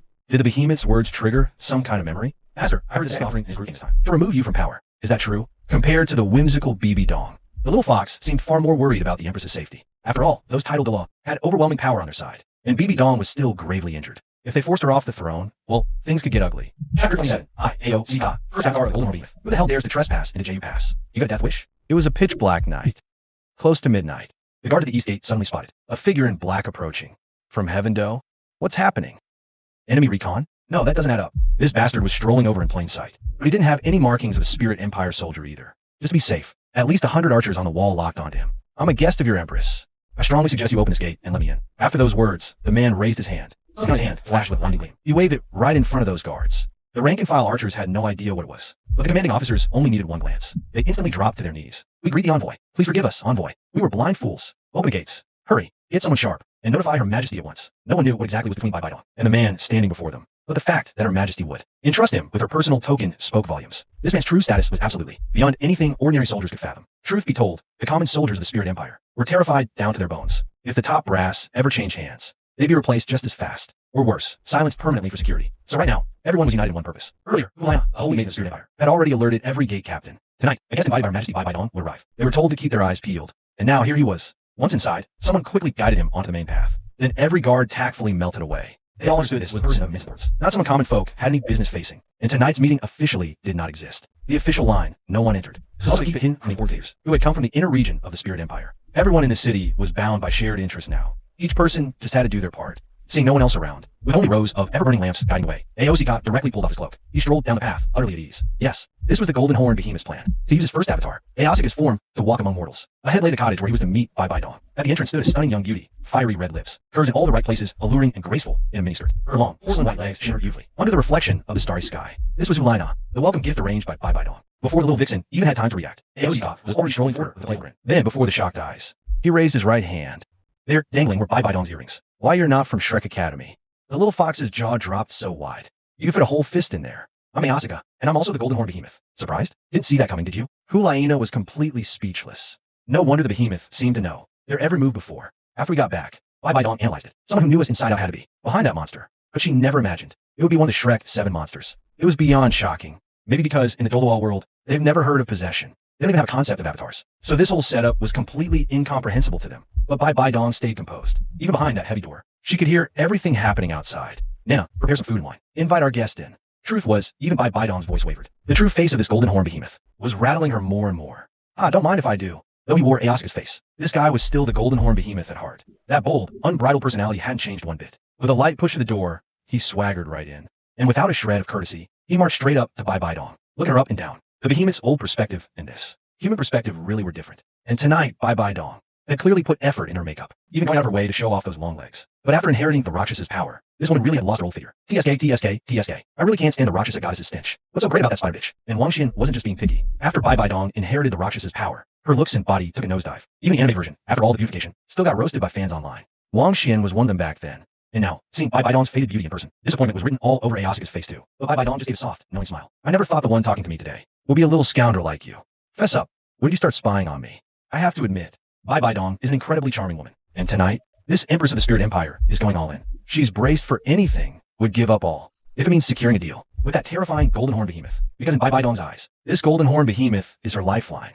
With it, no one, not even that Xiandao Lu, can drag Bai Dong off her throne. Even a victory against the Heavendoe Empire will ultimately come down to this punk. I just felt bad for you and your daughter all alone. Thought maybe you too needed a shoulder to lean on. That Ao Sika. Since when did he get so slick with his words? If Ning Rong were here, she'd faint from rage. And Bai Dong seems a bit unable to handle this guy's directness. Her expression turns unreadable. How do I know you're really him? When it comes to playing games, Bai Dong's skills are no less than Aosika's. On a live show, if you forsake the Rakshasa goddess and turn back into the form I like, then I'll agree. As he speaks, a sudden surge of soul power, completely alien to Ao Sika, erupts from him. It's an energy of pure, absolute darkness. It nearly engulfs the entire room. Even Bai Dong finds herself frozen in place, as if a top-tier beast has locked its gaze onto her. This feeling, the same oppressive force she felt from that golden horn Behemoth earlier at dusk.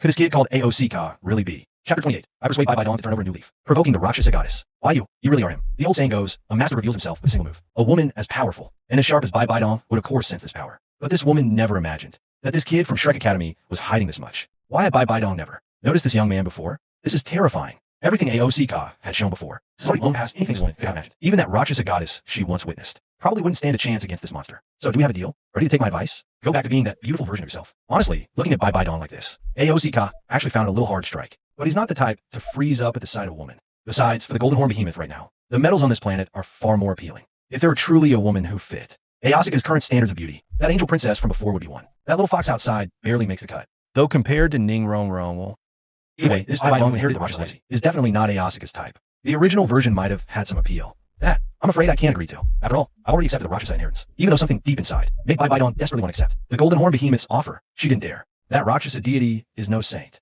In fact, it's an utterly terrifying entity. You can see that just from how Tangshan was corrupted before. When that guy went to the City of Slaughter, he originally planned to inherit the Azura legacy, and even receive the Azura sword. But then that cunning Rakshasa force invaded him, turning him into the King of Slaughter. If Tangshan hadn't stepped in, Tangshan probably would have died, without ever knowing he'd become a monster. And now Bye-Bye Dong has received the Rakshasa in 9 trials. The uglier she gets, the stronger her dark power becomes. And as far as that Rakshasa deity is concerned, Bye-Bye Dong is the most satisfactory heir she's found in years. If a few words from this Golden Horn Behemoth could lure her away, think that deity will allow it? In fact, the moment Bye-Bye Dong started entertaining the thought, that lofty Rakshasa goddess already sensed it. Interesting.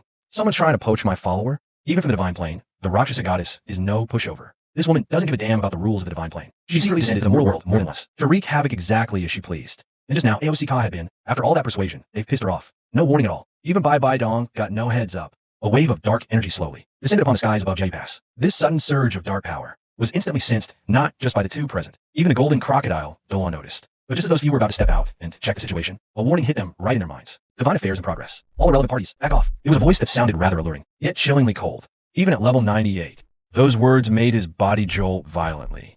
His very soul nearly shattered. That warning carried a soul power far beyond theirs, and the seasoned old croc instantly. This power wasn't from Dolua continent. He glanced at the sky, then waved off the companions around him. The old croc needed to warn them. A deity is likely descending tonight. Don't bother them unless you want death. Dimensional suppression. So, a planetary level goddess has arrived. Even though the Rakshasa goddess is a genuine high-tier divine being, in the eyes of the Golden Horn Behemoth, this goddess seemed lacking in pretty much every aspect. Sure, some might classify the Rakshasa goddess as a first-class deity, but this power clearly doesn't measure up to that standard. What's more, the Rakshasa goddess doesn't even have a single temple of her own on Dolua continent. Obviously, she's not qualified. Roughly equivalent to planetary level, rank 7. Probably not even that. That's Ayasika's assessment of this goddess. Little one, looks like we got trouble. Our conversation earlier must have provoked her. Bye-Bye Dong was also utterly speechless about the arrival of this power. The Empress hadn't sent any word beforehand. She didn't even give a greeting. Just showed up out of nowhere. Clearly, Rakshasa doesn't exactly trust Bye-Bye. But sneaking down from the divine plane? This chick's got some serious guts. Isn't she afraid of the Azura deity? Seems someone has a big problem with my suggestion. Then let me have a face-to-face chat, knowing full well this couldn't end peacefully. AOC Ka smiled and walked out. Stepping through, he shifted forms. In Golden Horn Behemoth form again. It was fast. A beast nearly a kilometer long. A colossal figure suddenly loomed over the heart of the city. But before the onlookers could even process what they were seeing, the massive beast unfurled its wings and shot toward the sky with terrifying speed. There a pale green cloud bank hung in the air, the place where the Rakshasa goddess's aura was thickest. No need to wait for this so-called deity to descend. Start the fight here.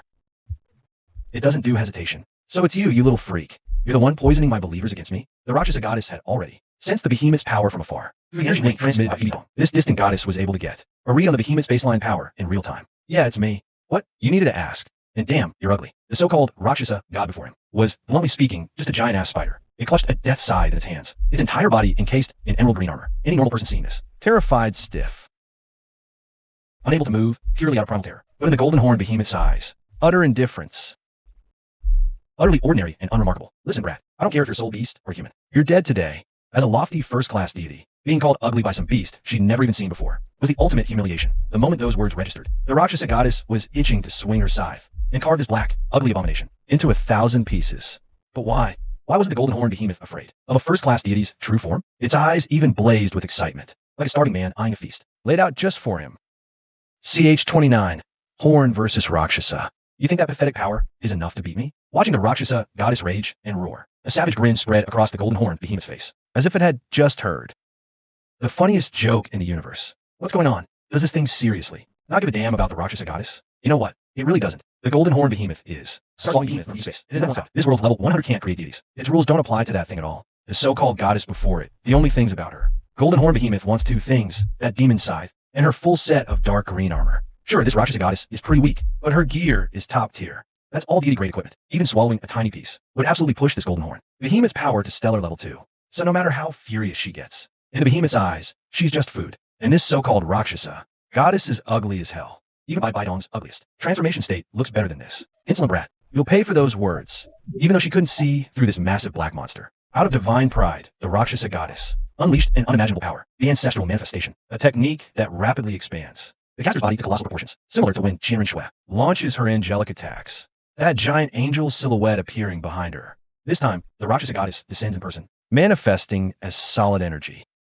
In almost an instant, the thick fog blanketing, the entire Jayu Pass battlefield was blown away, all of it driven off by the Rakshasa, goddess's enraged aura. And because these two beings were so massive, even from the distant Heaven Do Empire's camp, observers using special telescopes could vaguely make out the scene. Third brother, come look. What is that? Maybe because her injuries had healed, Xiao Wu seemed especially eager about this. But the distance was simply too great. Even a titled Dolua like Tang San could only make out a blur with his spiritual power. It's that thing. Why is it here too? One look. Tang San nearly jumped, startled by the sight. His worst nightmare. He stumbled backward, nearly knocking over an observer. The nearby. There was something wrong and rushed over. Third brother, what exactly is it?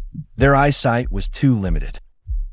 They saw two dark dots darting far away. It's that terrifying monster. But why would it show up on the Spirit Empire side? By comparison, Dai Mubai stayed pretty level-headed. From what they'd already gathered, the situation at Jayu Pass these past few days wasn't any better than theirs, especially since tonight. It's been lit up like a war zone over there, with non-stop commotion. Could it be that golden horn behemoth went over there hunting? That thought hit all 7 monsters, and it actually had solid evidence. So what's the other one? I've never seen anything like it. Since Tang San can track the golden horn behemoth's movements, the Rakshasa goddess definitely can't escape his detection either. The goddess, amplified by her ancestral form, has grown to hundreds of meters tall. She's actually going head-to-head with the golden horn behemoth. Even though it looks terrifying, even panic-inducing, the battle seems to be happening over on the Spirit Empire side. That instantly sparked Tang San's intense curiosity. What kind of power could possibly stand against that massive black monster? Of course, none of that's the point. The point is that goddess versus the behemoth?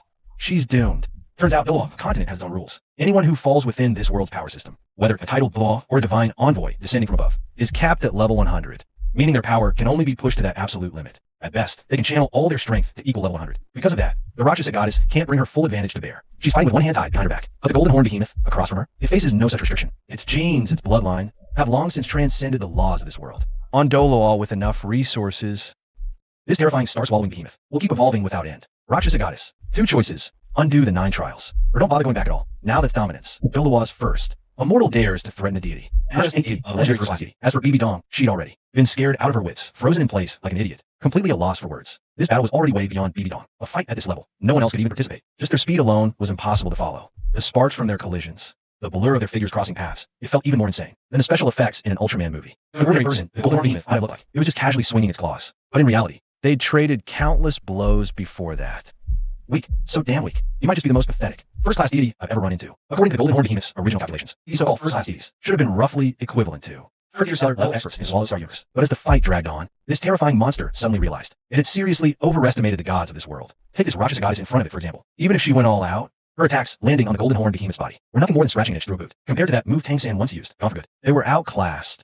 She was starving. They'd already thought the sea deity was weak. Never expected this Rakshasa goddess to be even weaker. Guess I was blind before. I actually thought I might find a real stellar level expert here. You dare look down on me. Take this, Death Demon Lotus. Seeing the Golden Horn Behemoth, standing completely still and letting herself attack. An impatient look spreading across its face. The Rakshasa goddess felt utter humiliation. Wave after wave of green and purple energy surged up, twisting the giant spider's face into something truly monstrous. Here comes the big one, huh? Chapter 30. The Golden Horn Behemoth's first god kill. Could you damn it? Thought this Rakshasa goddess was about to unleash some ultimate move. Turns out her scythe just got clean between the Golden Horn Behemoth's jaws, and then the massive beast simply twisted its neck. The blade snapped in its mouth, gulped down in one messy bite. And after finishing, the creature still wasn't satisfied. It kept taunting the so-called chef in front of it. Staring at the broken half of the handle in her hand. The Rakshasa goddess froze, completely glitched out. It was unthinkable. Her scythe was known in some circles as the Reaper's scythe, forged specifically to harvest life. Long ago, she and Sea Deity had even held a contest with it. That just proves her scythe's power was on par with the Sea Deity's trident. But then why did it look so pathetic? Inside the Golden Horn Behemoth's mouth, the whole process felt like tossing scraps to a pet. The goddess is now completely shell-shocked. See that, Bibi Dong? Your god is worthless. Side with me instead. This is pure psychological annihilation. After destroying the goddess's weapon, the behemoth has the audacity to recruit right in front of her, leaving Bibi Dong in an incredibly awkward spot. But this Golden Horn Behemoth seems way too powerful. The Rakshasa goddess across from him is nothing but a toy in his hands. I'll tear you apart. A woman scorned is a terrifying force, and the Rakshasa goddess is no exception. If she had successfully slain the behemoth earlier, she would still be a lofty, untouchable deity, gracefully enlightening mortals. But now, right in front of her own followers, she's been utterly humiliated, and the behemoth across from her has activated full-on merciless taunt mode, instantly driving the Rakshasa deity into a frenzy. This creature, human from the waist up, spider from the waist down, began radiating black aura. Her hair whipped wildly without any wind, looking like she just got a raging afro. She radiated pure, unhinged madness. In all the movies and shows I've seen, maybe only Mei Chaofeng from Legend of the Condor Heroes could compare. But do you really think changing forms is enough to beat this beast in front of you? The logical move right now would be to run. After that last exchange, can this goddess seriously not see the gap between her and her opponent? Like I said, women are impulsive creatures, just as the goddess, gnashing her teeth, charged straight at the Golden Horn Behemoth. Her opponent simply muttered, ancestral manifestation. Damn, that one secret technique, the ability to grow or shrink will, sent the behemoth's already massive 1,000-meter body expanding over tenfold in an instant, transforming into a colossal beast over 10,000 meters long. Even a massive Jiayu pass could barely contain the monster. Boom. What the?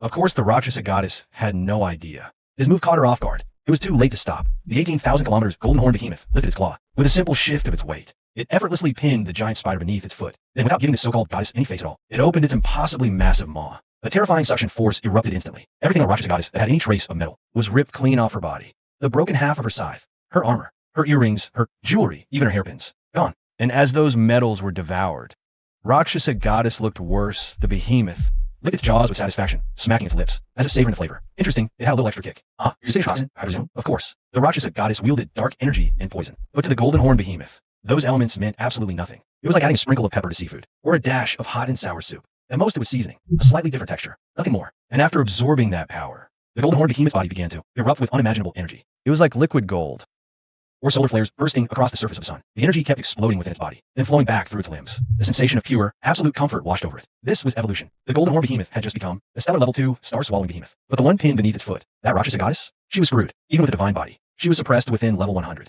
Her resistances across the board had plummeted. So this inconceivable flame energy could actually hurt her. And after a few more cycles, it could vaporize her completely. Help me.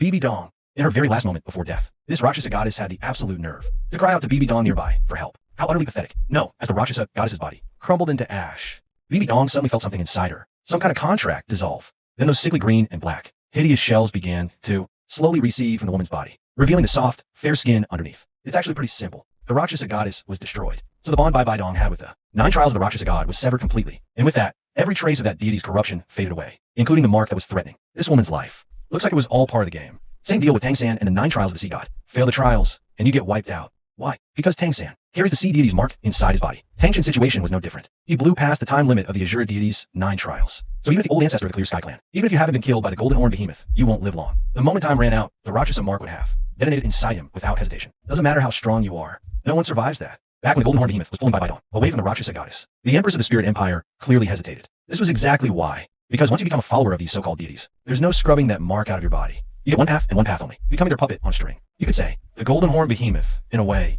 has become BB Dong's savior. He gives women something she hadn't had in years, real freedom. And today is a day that'll be written into history. The first true act of deicide since the golden horn behemoth arrived on the Dolawa continent. Chapter 31, BB Dong's youth restored. My body, feeling the changes sweeping through her. BB Dong felt a lightness she'd never known before. The truth is, the Rakshasa goddess's corruption of this beauty didn't happen overnight. From the moment BB Dong decided to kill her own husband, Shin Sunji, the Rakshasa goddess had already begun, suddenly taking control of this once kind woman. Looking back, BB Dong was innocent once. Back then, she was the holy maiden of Spirit Hall. But after the Pope of Spirit Hall took her by force, everything changed.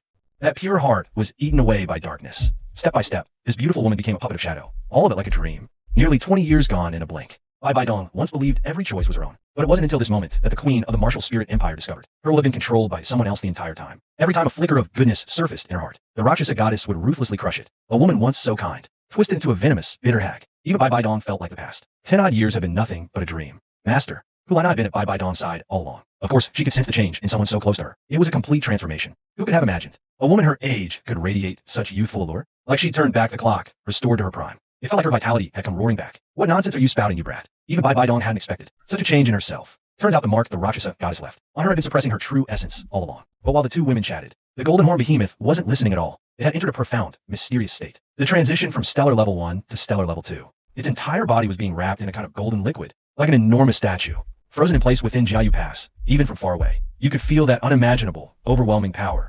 Order everyone to set up a perimeter around the area. No one disturbs Lord Golden Horn Behemoth. Watching the behemoth's strength climbing relentlessly, BB Dong's beautiful eyes shimmered with a shade of adoration and gratitude. In this moment, she felt an indescribable lightness, like she'd been reborn. The feeling was pure bliss. Who would have thought this was the real BB Dong all along? Even if it meant her own power would take a huge hit, somehow it didn't matter. Right now, BB Dong found herself wanting to rely on the Golden Horn Behemoth, even though Aoc was just a brat to her. The thought that behind this kid stood a monstrous beast of such colossal scale gave BB Dong a sudden sense of security. It felt good. Thank God that cheeky little monster came to BB Dong first, instead of going back to his Ning Rong Rong. Otherwise, BB Dong truly wouldn't know how to face her. Master, what kind of spirit beast is that thing? Hulina was utterly baffled by it. Every ability the Golden Horn Behemoth displayed left this little fox utterly dumbfounded. It's no spirit beast. It could topple a continent.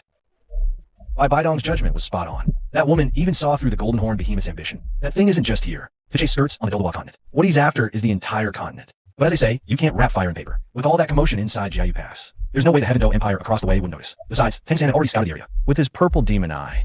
It's just that none of them expected that battle's outcome. While Bai Bai Dong was beside herself with excitement, Tang San and the others hit rock bottom, based on the intel they already had. The thing that fought that monster just now might have been a deity. Tang San was no stranger to the Rakshasa goddess. His great-grandfather, Tang Chin, had been destroyed by that goddess. Back then, the king of slaughter had been transformed, under the influence of that vile goddess. During their brief reunion on Sea God Isle, old Tang passed everything he had to his great-grandson here, including his Azura sword. Sanji, what are you saying? That enormous thing last night was the Rakshasa deity? As a 100,000-year soul beast, Xiao Wu had heard bits and pieces about the Rakshasa goddess. But from the looks of it now, she lost. And she paid a brutal price. The heir of the blue lightning time dragon, Yuti Hung, had been undercover over there. He could send back crystal-clear reports of everything happening in the enemy camp, including word of the Rakshasa goddess's defeat. Golden Horn's strength is terrifying. The Shrek 7 monsters had experienced it firsthand, but they never imagined that this monstrous beast had already reached the level of a god. All signs point to a close connection between Golden Horn and the Spirit Empire.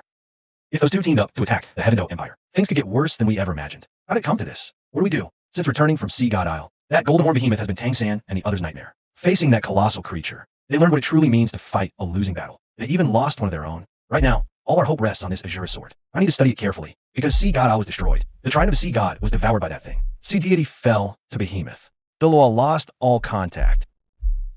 Judge what happened before. When the Golden Horn Behemoth fought the Rakshasa goddess, even if the Sea Deity's true form showed up, it probably wouldn't stand a chance against that monster. Right now, their only remaining hope is the Azura Deity, who's even stronger than Sea Deity. This Azura sword inherited from Tang Chin is the last shred of hope they have. But switching allegiance like that isn't something you can just pull off on a whim. And what Tang San is attempting right now, Two Mantles breaks divine law. 和神界的规则是相违背的。在原著中，是眼前这只小兔子成为了修罗剑的剑鞘，才用这种折中的方法成功。但是现在，唐三却无法感应到修罗神的力量，自然也无从得知这种方法。怎么办？还好，听说那头大怪兽似乎陷入了某种沉眠的状态，至少短时间不会来威胁他们。我觉得我们应该去一次杀戮之都，我总感觉那里会有答案。这是戴沐白的想法，瞬间提醒了众人。第32章，神界执法者，修罗神的震怒。戴老大，你这是什么意思？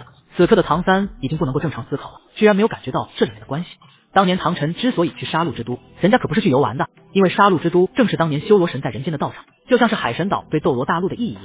但是罗刹女神是没有自己地盘的，所以才会跑到修罗神的地盘上去影响老唐，然后把那边变成了现在的杀戮之都。正所谓解铃还须系铃人，作为唐晨的继承者，想要联系修罗神，恐怕只能从杀戮之都入手。只希望那位修罗神还能够感应到斗罗大陆上面的气息吧。三哥，我也觉得挺有道理的。小五的反应也很快，而且对唐三来说，杀戮之都也不陌生，甚至可以说是他的地盘。而且如果不是当年被唐三净化了一下的话，那地方也不会恢复原状。所以解铃还须系铃人，或许这次回去真的会有不一样的发现吧。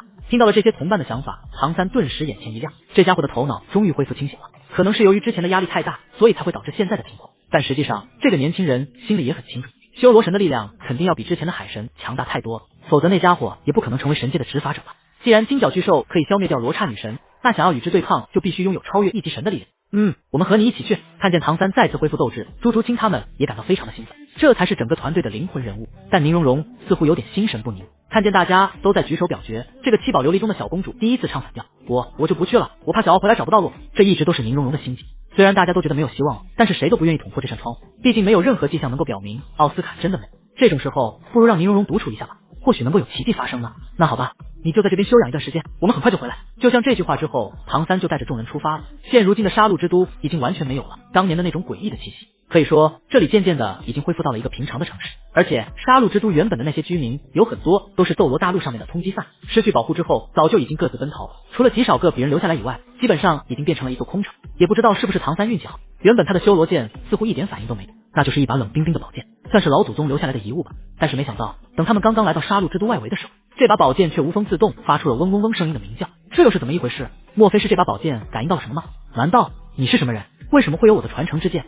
那是一个突然出现在唐三脑海里的声音，边上没有人听到，这个声音的语气中充满着一种高高在上的尊严，仿佛是从九霄云外直接映照在他的脑海中。我是唐三，我曾经是海神的继承人，这把剑来自我的曾祖父。既然对方是用精神意志把自己的话投放下来，那么唐三就用自己的精神意志进行回复吧。这小子好歹也是海神的传人，这种高级的沟通方式他还是能够掌握一点的。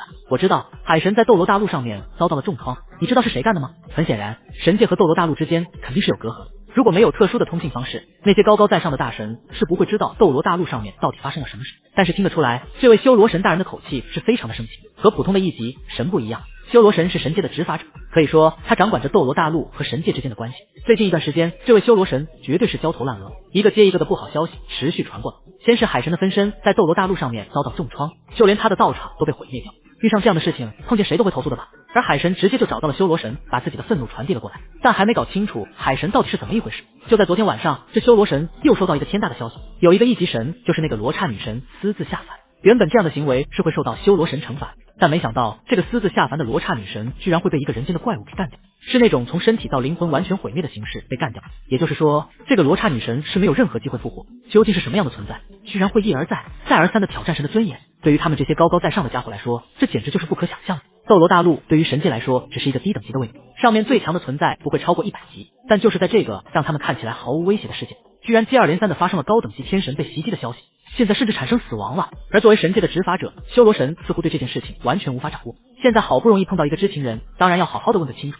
得到了修罗神的这个疑问之后，唐三突然灵光一闪，觉得大概是自己复仇的机会来了。伟大的修罗神，对方具体是什么我也说不清楚，但我们认为这是一个外来的怪兽。接下来唐三就把自己所经历过和知道的事情全部说了出来，基本上都是关于金角巨兽的。而对面的修罗神听到这个消息之后，完全陷入了沉默，因为金角巨兽这种生物不仅仅不存在斗罗大陆上，就连神界也没听说过有这样的怪兽啊。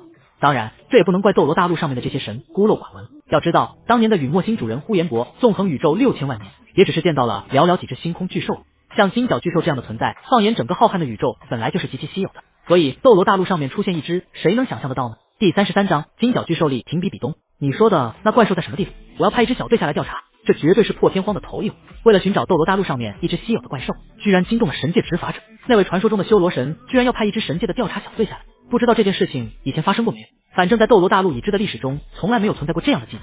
而听到这个消息之后，唐三肯定是非常开心的。于是他自告奋勇：伟大的修罗神，我愿意带领你们的人找到那头怪兽。很好，你是一个很聪明的人类。作为报酬，等任务完成之后，你可以继承修罗剑。好吧，这好像和原著中就不一样了。虽然最后唐三大概率也是能够得到修罗剑的传承，但接下来的故事和内容似乎和原著就已经开始了分叉，时间线从此刻开始正式分裂。不过听到这个消息之后，唐三是异常兴奋，很快他就把这个消息告诉了史莱克战队的其他成员。这种东西没必要隐藏，而且接下来很多事情都要靠大家配合。根据唐三和修罗神的约定，他们这几位将充当那几位大神在斗罗大陆上面向导，而且为了避免罗刹神的悲剧重现，这次被派下来的那几位神族都可以无视斗罗大陆上面的限制，100%发挥自己原本的力量。因为经过之前的分析，就连那位修罗神都认为罗刹女神是吃了法则的亏，如果能让那个女神发挥出来属于一级神的本来力量，怎么可能被下界的一头怪兽干掉？大意了，没想到当年用来限制斗罗大陆上面众生的法则，反过来害了他们自己的同胞。没办法，谁让金角巨兽太强了呢？实际上，此刻的修罗神还是犯了一个低级错误。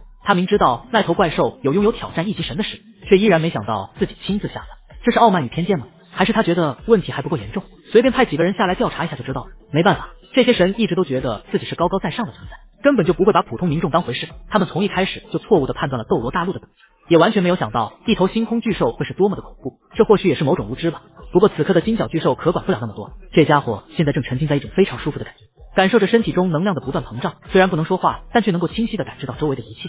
这其中就包括比比东和那几位武魂帝国供奉之间的争吵。比比东，你这个女人到底在搞什么？尽管之前的一幕他们都已经看到了，但是以金鳄斗罗为首的那些家伙依然不依不饶。比比东之前的失败大家都看到了，但是在这个庞然大物面前，他们的说话声音却非常缓和，似乎是在害怕什么。因为截止到目前为止，能够和金角巨兽对话的好像也只有这个女人。万一这头巨兽苏醒过来，就算来100个金鳄斗罗也打不过人家。二供奉，我知道之前都是我的失误，但我们现在不是有坚强的后盾了吗？说话的同时，比比东指了指那还在静止状态下的金角巨兽。现在这头大怪兽周围方圆1000里内已经没有人敢靠近，一旦接近这个距离，身体就会不自然的灼烧起来，哪怕用魂力进行抵抗，也撑不了多久。可怕！但是眼前这条老鳄鱼似乎是一根筋，一个劲的想帮天使公主争取一个未来。这些长老都是老古董，完全就看不清楚形势啊！而且带着身边的几个老兄弟，他们似乎是想强行推翻比比东的统治。一时间，双方有点剑拔弩张的感觉。也就是这个时刻，众人的耳朵里传来一声低吼，是谁在旁边喧哗？想死吗？那是金角巨兽，可能是担心比比东孤儿寡母，不是这几个家伙的对手，所以虽然不能动弹，但金角巨兽还是给出了支援。虽然只是不带任何力量的威胁，但是那几个强大的封号斗罗强者听到之后，竟然忍不住的连退几步，尤其是那个老鳄鱼，老脸都已经吓得发白。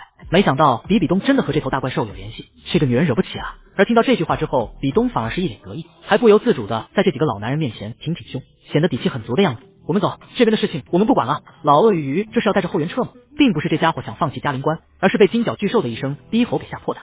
那头大怪兽连传说中的神都能干掉，更何况他们这几个连99级都没到的封号斗罗，留下来等着人家苏醒干掉他们呢？还是赶快回去吧。娜，替我送送诸位供奉。随着这场危机的解除，比比东缓缓转身，用一个自以为很迷人的微笑，然后迈着轻盈的步伐，一扭一扭的走向这头大怪兽。那姿势比你莱迪还会扭，你这个小家伙究竟看上我哪里？你不嫌弃人家嫁过人，还生过孩子吗？就是一直围绕着比比东心头的一个结。但是这个女人恐怕是没有读过三国，更加不知道三国里有个叫做曹操的丞相。作为一个现代的穿越，王轩可没有那么迂腐。年少不知少妇好，错把少女当成宝。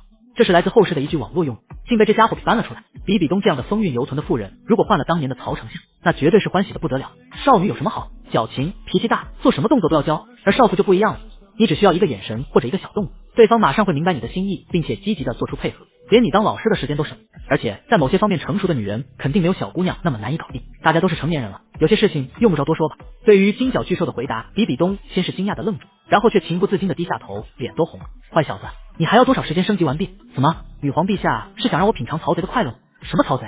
呵呵，我老家的一个人物，无关紧要。第34章捅破天了，神界调查小队下凡。就在这金角巨兽和比比东聊人生的时候，他并不知道自己马上就要大祸临头了。由于之前他对海神和罗刹女神做的事情引起了修罗神的极大不满，可以说这头降临到斗罗大陆上面的星空巨兽把天都捅破了，这可不是马蜂窝，被折几下就能了事。在修罗神的牵头下，神界正在组建一支调查小队，目的就是搞清楚斗罗大陆上面这头金角巨兽的威胁，有必要的话一定要绞杀它。而且这一支调查小队等级是不会受到斗罗大陆限制，在神界是什么级别，来到人间就是什么样的水平。这可不是当初那个罗刹女神般的菜鸟人物能够下来的，那都是赫赫有名的大神，带头的是天使神和火神，这两个在神界都是一级神。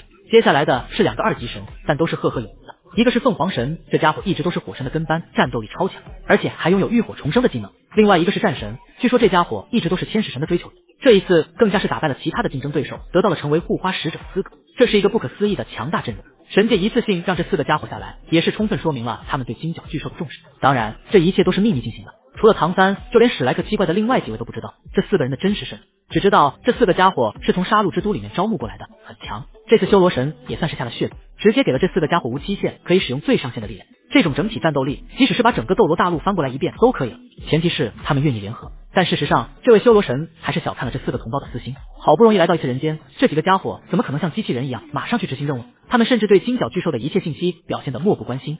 我要去拜访一下我在斗罗大陆上面的信徒，那个小丫头笨死了。这是天使神看到众人后说的第一句话。想必这位女神口中的那个小丫头，就是正在接受天使神九考千仞雪吧？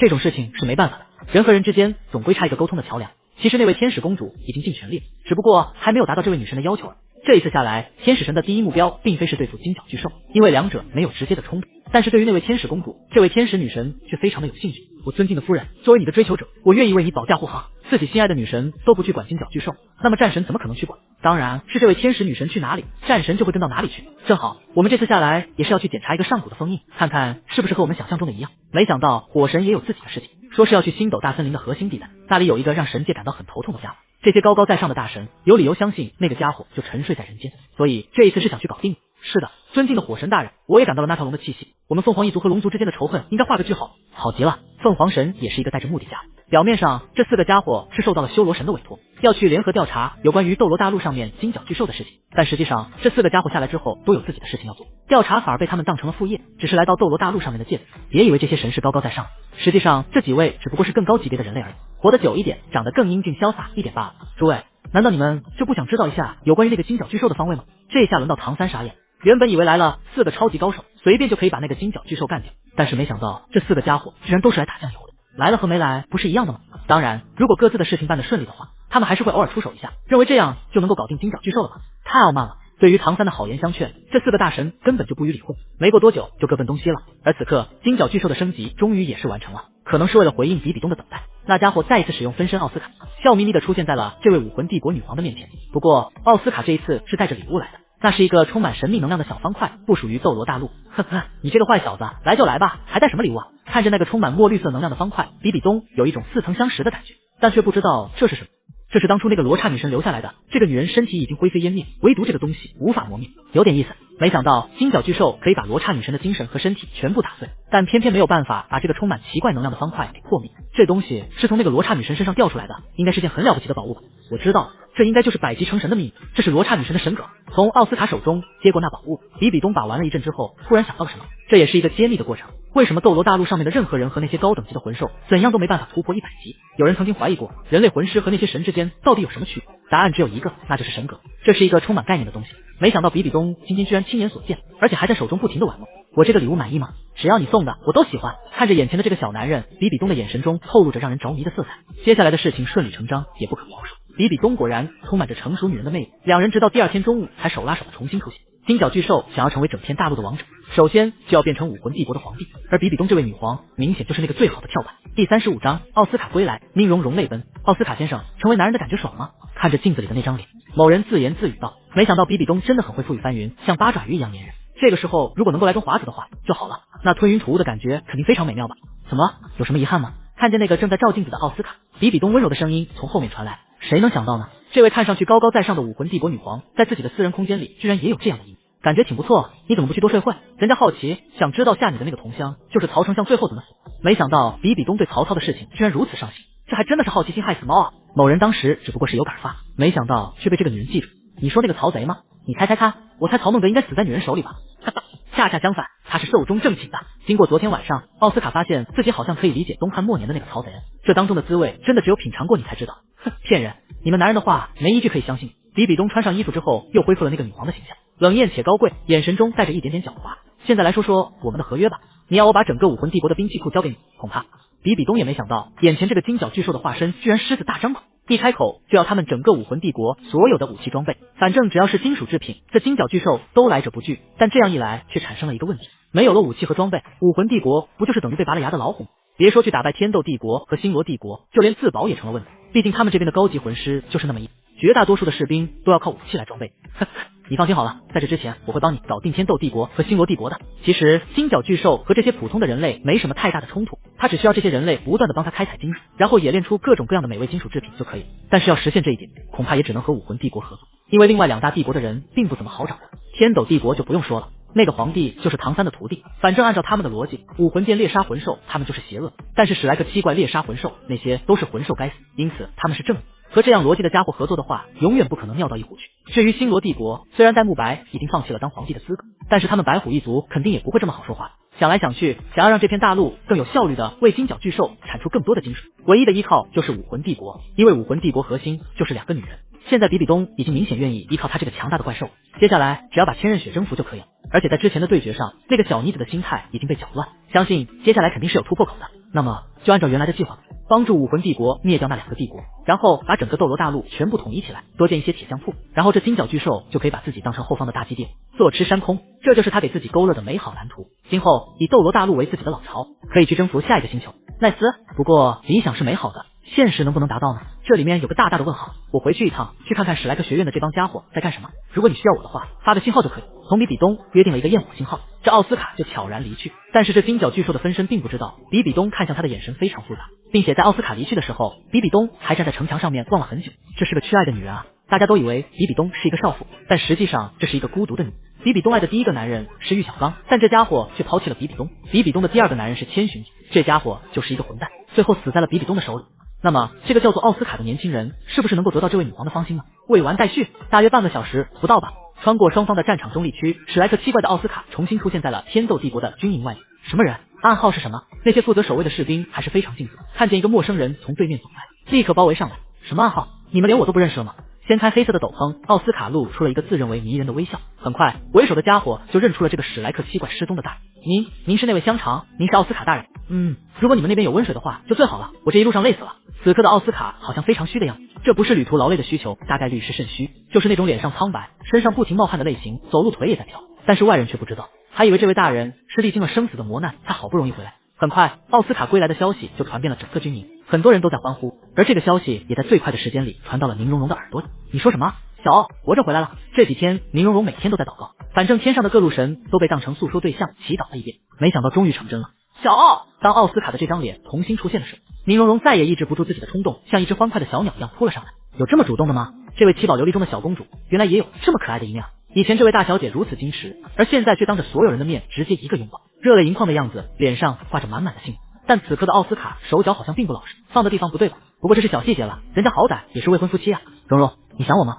想。小奥，不要离开我了好吗？要不我们在一起吧？是那种负距离的。你坏蛋，当这么多人面说这种事情。第36章，你不是奥斯卡，见斗罗的怀疑。怎么？我好不容易回来，蓉蓉你那个不是说好结婚的那天才？难道我们现在还不是夫妻吗？重新回归之后的奥斯卡给人一种很奇怪的感觉，好像在某方面需求非常旺盛。虽然宁荣荣很不好意思，但这个小妮子这几天都已经快发疯了。面对自己丈夫那炽热的眼神，最终宁荣荣还是点头默许。我的天呐，奥斯卡的身体承受得了吗？不过还好，这家伙会用魂技制造出恢复体力的香肠，否则说不定会被榨干。虽然看起来有些奇怪，但知道奥斯卡情况的人也感觉可以接受，毕竟在这种死里逃生的环境下获得新生，任何人的心情都会改变的嘛。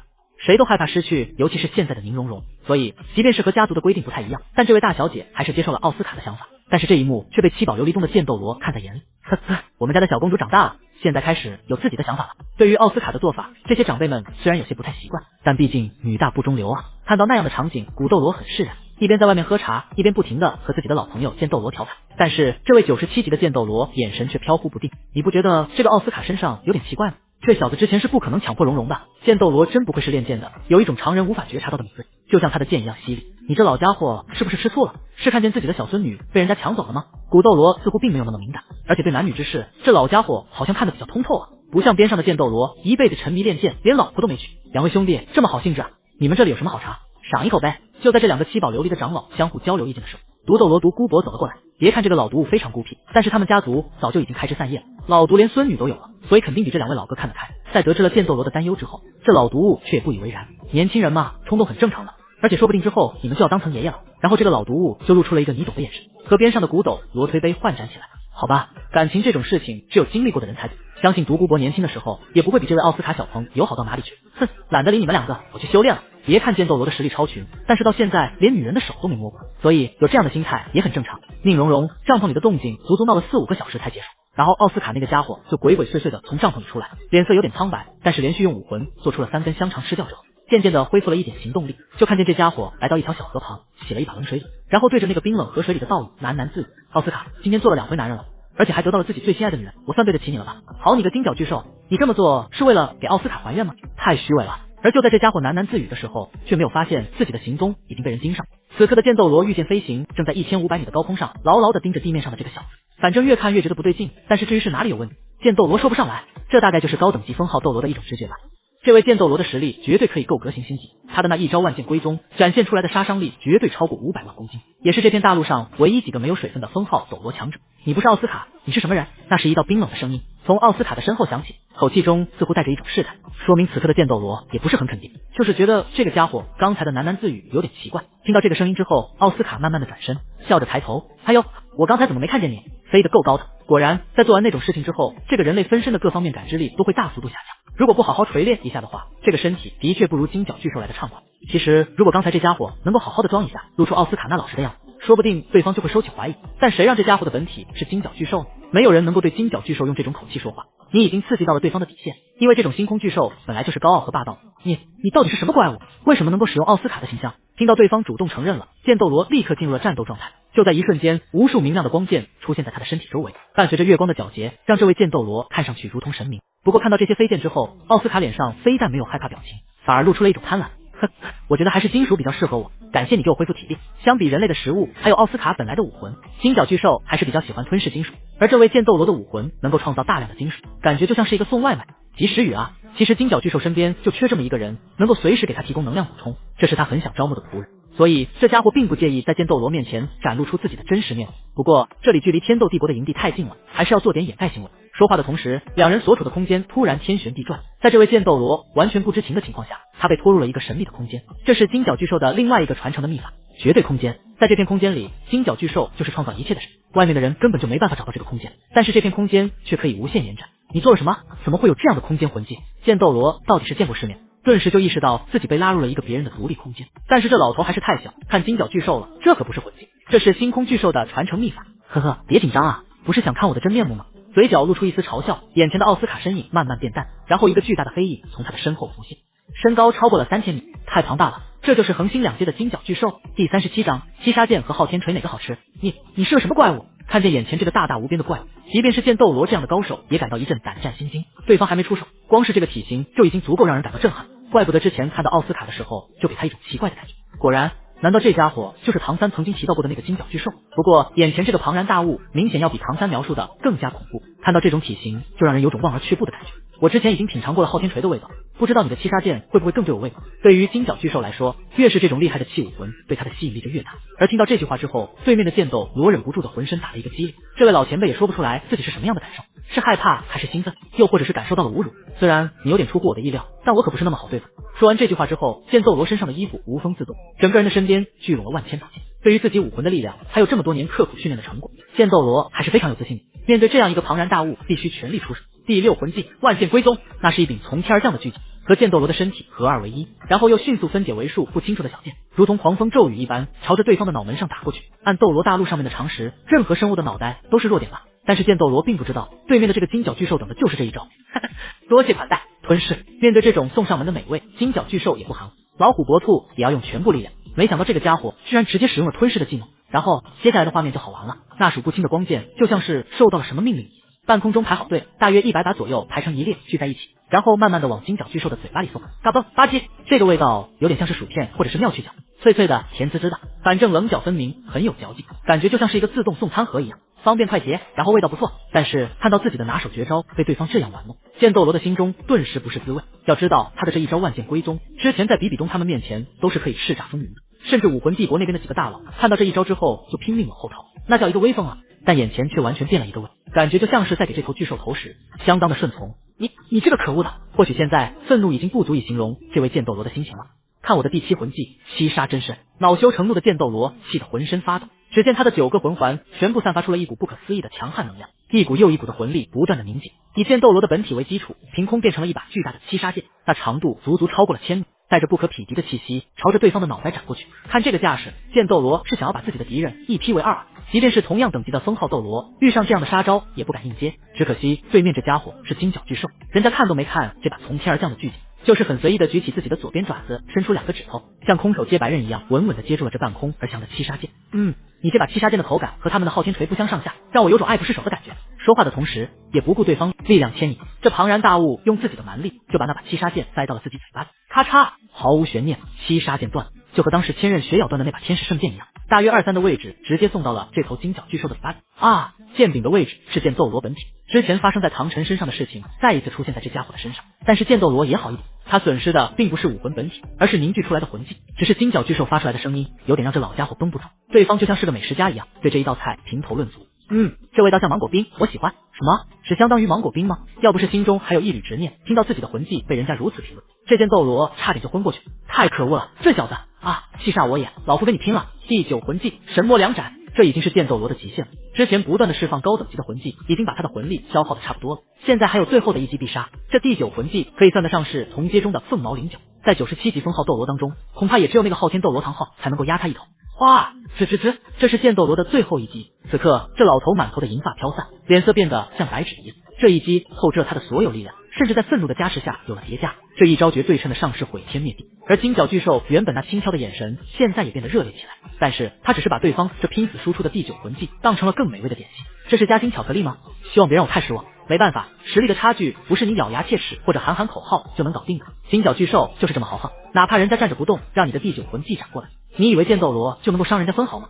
按照斗罗大陆的实力分界，此刻的金角巨兽实力恐怕已经比整个神界5大神王合起来还厉害，这就是现实，你不得不承认你的现实。而施展出第9魂技之后，剑斗罗的体力再也无法支撑身体，就看见这老头如同断了线的风筝一样，从半空中慢慢飘落，那一头银发，那飘逸的长衫，给人一种非常唯美的凄惨感。剑斗罗真的尽力了，可是第38章，剑斗罗想成神就当我仆人，啪！就在剑斗罗继续自由落体的时候，突然一只巨手在半空中接住了他，是金角巨兽干的。这家伙不知道怎么想的，一边在往嘴巴里塞人家的第9魂计划画出来的2把剑芒，另外一边却不愿意看到这个剑斗罗就这样陨落。难道是起了爱才之心吗？你制造美味的水平让我感到非常的理想，让你这样死了太可惜了。这剑斗罗对女蓉蓉来说是很亲近的，如果就这样莫名其妙的生死不明，肯定会引起巨大混乱。金角巨兽还没有快想要在那个女人面前翻脸，至少也要给这具身体原来的主人奥斯卡留点情分吧。当然最关键的是，这一次来到天斗帝国的大营没看见唐三，这让金角巨兽感到很奇怪。在这样剑拔弩张的时刻，那小子难道溜了吗？之前回来的时候光顾着和宁荣荣办事，忘了问那帮家伙的行踪了，现在看起来很可疑啊。我用不着你这个怪物可怜，是我技不如人，我认命了。虽然这句话的口气有点言不由衷，但是也可以看出这个老头的倔强。眼前这头金角巨兽给剑斗罗的感觉就是不可战胜，这2个家伙完全不是一个级别上，普通的人类怎么可能战胜这种像神一样的怪物？不过金角巨兽接下来的一番话却让这个老头顿时有了生活下去的勇气。要不要当我的仆人？我给你突破100级的机会。这绝对是戳中了整个斗罗大陆上面所有人的痛苦。多少年了已经，前辈们花了不知道多少力气，都没有办法突破那个层次。那个100级的障碍就像是铜墙铁壁一样，根本就没有办法跳过去。就连这个世界上最顶级的那些强者，最后也难免陨落的下场。虽然可以通过别的方法继承力量，从而成神，但是截止到目前为止，好像斗罗大陆上面还没有出现任何的一个人能够突破到那个障碍。现如今，唐三和对面的比比东可能是在尝试，但是截止到目前为止，这2个人都没有成功过。所以，就算是剑斗罗，也觉得这有点像是无稽之谈。但是，当他看到眼前这头金角巨兽的实力之后，却不由得陷入到了迷茫，甚至开始有些犹豫不决起来。因为金角巨兽所展现出来的力量，明显是超出人类的想象。能够拥有这样的力量，除了种族的优势以外，很可能是因为这头怪兽突破了斗罗大陆上面的等级限制，跟着他，说不定真的能够达到那一步。你说的都是真的吗？需要付出什么样的代价？不得不承认，在成神的诱惑下，即便是剑斗罗这样有原则的人都会动怒。我需要你对我100%的服从，尤其是当我想打牙祭的时候，你的魂技我很满意。这就是金角巨兽的如意算盘。他选人也是很挑剔，对自己没有用的人，他才不愿意让对方成为神呢。就比如之前的那个比比东，如果不是因为那个女人身后的位置和庞大的帝国对金角巨兽有用，你以为这位大人为什么会把之前得到的罗刹女神的神格送出去？而眼前的这个剑斗罗对金角巨兽来说就是一个自动零时机，如果将来能够得到新的神格，金角巨兽肯定会优先提供给他。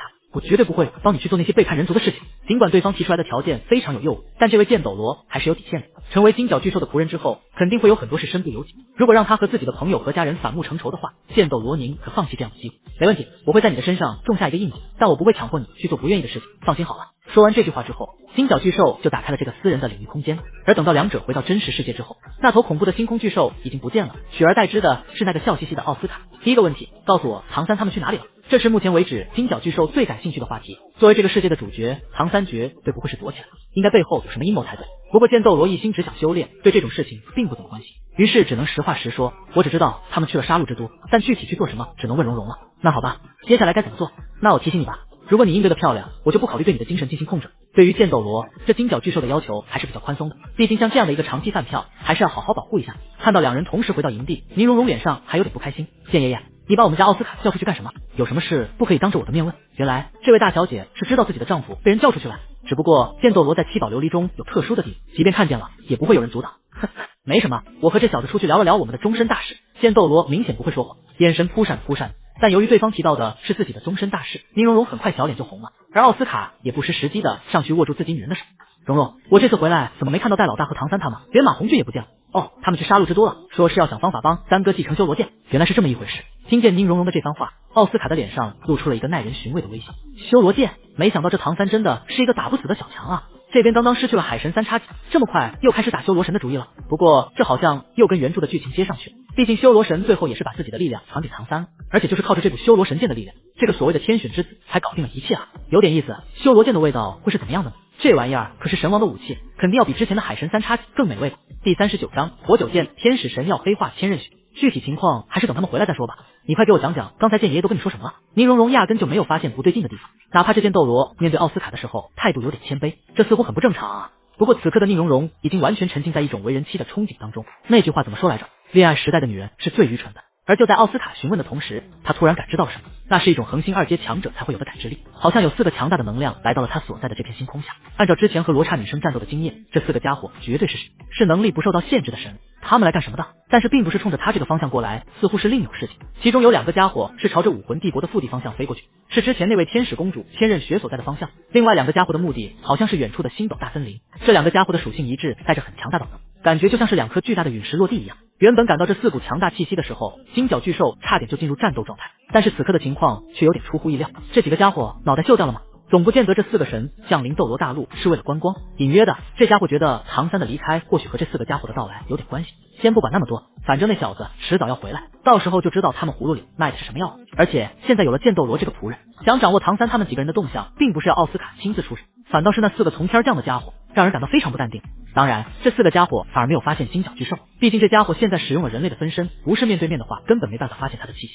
而且这几个所谓的神也根本没把这件事当正经事。最先到达目的地的是天使神，这是一个极其美丽的女人，甚至比千仞雪看上去还娇嫩。那是一道炫目的金光从天而降，直接就落在天使圣殿的最中央。原本这样突然闯入一个陌生人的话，周围的那些天使军团的人肯定不会放。今天不知道为什么，这家伙却像认识这位天使神一样，全部单膝跪倒在地，脸上的表情非常虔诚。就连一直很高傲的千仞雪也露出了一个诚惶诚恐的表情。尊敬的天使神大人，没想到您会亲自降临，我正在准备接受您的第9次考核。哼，你就是那个小妮子，也不怎么样嘛，你心中怎么有那么多放不下的？看得出来，这位天使神一脸的不耐烦。千仞雪之前接受考核的时候，一直犹豫着要不要阻止自己爷爷的陷阱，这让天使神感到非常不爽。他需要的是冰冷的战争机器，要求继承者对自己无条件服从。很显然，千仞雪那热情似火的个性并不适合，所以既然今天亲自降临了，那就好好调教一下这个小姑娘，强行把她转化一下。千仞雪诚惶诚恐，请您不用废话了，你黑化吧，就像我之前跟你说的那样，相信自己深层次的欲望。什么情况？这位天使公主简直不相信自己的耳朵，那位在心目中圣洁无高高在上的天使神居然要让她黑化？难道天使神需要的只是一个听话的仆人，并非是一个继承人吗？怎么会这样？神的传承在普通的人类看来是那么的神圣，但现在知道真相之后又是那么的残酷。听见这个命令之后，千仞雪所有的信仰都崩塌了。原来他就是那个可怜虫，天使神从来就不把他们这些继承者当自己人，这些高高在上的家伙需要的是听话的奴仆，就如同那个罗刹女神对比比东的态度是一样的。那么美的一个女人，居然被变成了像蜘蛛一样的可怕怪物，但是那个罗刹女神居然没有一点点的愧疚。同样的事情当然也发生在这位天使神的身上。在这位天使神的身边，曾经有不知道多少个像这样天真的姑娘，以为自己加入了圣洁的天堂。实际上，我不同意。如果我黑化了我爷爷之前的陷阱，哼，由不得你不同意。接下来的仪式由我亲自主持。说完这句话之后，一个庞大的战神从天而降，释放出了强大的气息，直接就把这一片神殿笼罩其内。外人根本就没办法知道这里面的情况，即便有人闯进来，也会在第一时间被那战神斩杀。霸道，太可恶了！此刻的天使公主真的是叫天天不应，叫地地不灵。在意识消失的最后一刹那，这位天使公主的脑海中突然又冒出了那只怪兽奇怪的眼神。怎么会这样？在意志转化的最后一刻，为什么会想起那只讨厌的怪兽？难道另外一边那两颗巨大的陨石也成功降落到了星斗大森林的核心区域？轰轰！瞬间，滔天的火焰把周围方圆10几平方公里的草木全部焚毁。等到一切安静下来的时候，在偌大的空地上出现两个男子，浑身穿着火红的长袍，感觉这两个家伙就像小太阳一样。其实周围的强大魂兽在感应到这股力量之后，都吓得抬不起头。火神大人，您真的确定吗？当年的银龙王古月娜真的被封印在这个森林里？提问的是凤凰神。在原著中，这家伙的力量是被马红俊继承的，但从现在的故事情节发展来看，那个小家伙没希望。哼哼，小凤凰，你怀疑我的情报吗？你放心好了，我保证你们凤凰一族和龙族之间的恩怨很快可以结束。这个火神一看就不是正常人类，头发、眉毛、胡子都是红的，感觉就像是个从完美世界跑错片场的红毛怪物。听这两个家伙的对话，他们来到这片森林，似乎是冲着一个叫做银龙王古月娜的上古生物来。不对啊，这不是龙王传说里面的桥段吗？这两个家伙难道想提前让那个银龙王复活？这也太丧心病狂了吧！第40章龙王传说，银龙王古月娜封印。哼，当年那个龙神把整个神界差点都毁灭了，他的后人必须诛杀。听到火神如此说，边上的凤凰神也变得咬牙切齿。说完这句话，就看见凤凰神抬起自己的右手，一团火焰中似乎飞出了几只火红的蝴蝶，朝着四面八方扩展出去。这是用来探查某种封印的手段。这片森林据说有很强大的魂兽，连最低等级的都是10万年级别，甚至有报告提到过，这里有一头将近70万年道行的黑龙，人称兽神帝天。原本这里是人类的禁区，就连星斗大森林当年的那两个王者大明和二明都不敢轻易靠近。但是今天这些强大的魂兽也感受到了不可思议的压力，竟然像一个一个的缩头乌龟一样都不敢露面，只能任由这两个家伙在这片土地上面肆意妄为。神啊，这就是神的力量，足以让任何强者低头。很快，这两个神就找到了自己想要的地方，那是一片巨大的地下空间，上面好像是个湖，伪装的不错。但是如果你能够来到湖水下面的这个空间，就会发现这边似乎有一种让人难以形容的力量，这是一种封印的能力，可以让外面感觉不到任何的波动，完全不知道这里隐藏着一个可怕的强者。就算有人误打误撞闯进来，也会被这里分布的各种各样符文阻挡，那些都是上古的龙族文字，能够让普通人产生幻象，甚至强行抹掉你的记忆。所以这家伙被封印在这里这么多年，居然没有任何消息传出来。与其说是封印，不如说这个家伙是在这里休养生息吧。火神喃喃自语，用手触碰了一下那个结界的中心，嗡，似乎是被触碰到了某个关键的节点。原本看上去还很平稳的时空，顿时变得气息紊乱起来。隐约间，眼前似乎出现了电闪雷鸣，还有虎啸龙吟的声音，仿佛这道封印是活的，也感知到了闯入者的强悍。有点意思。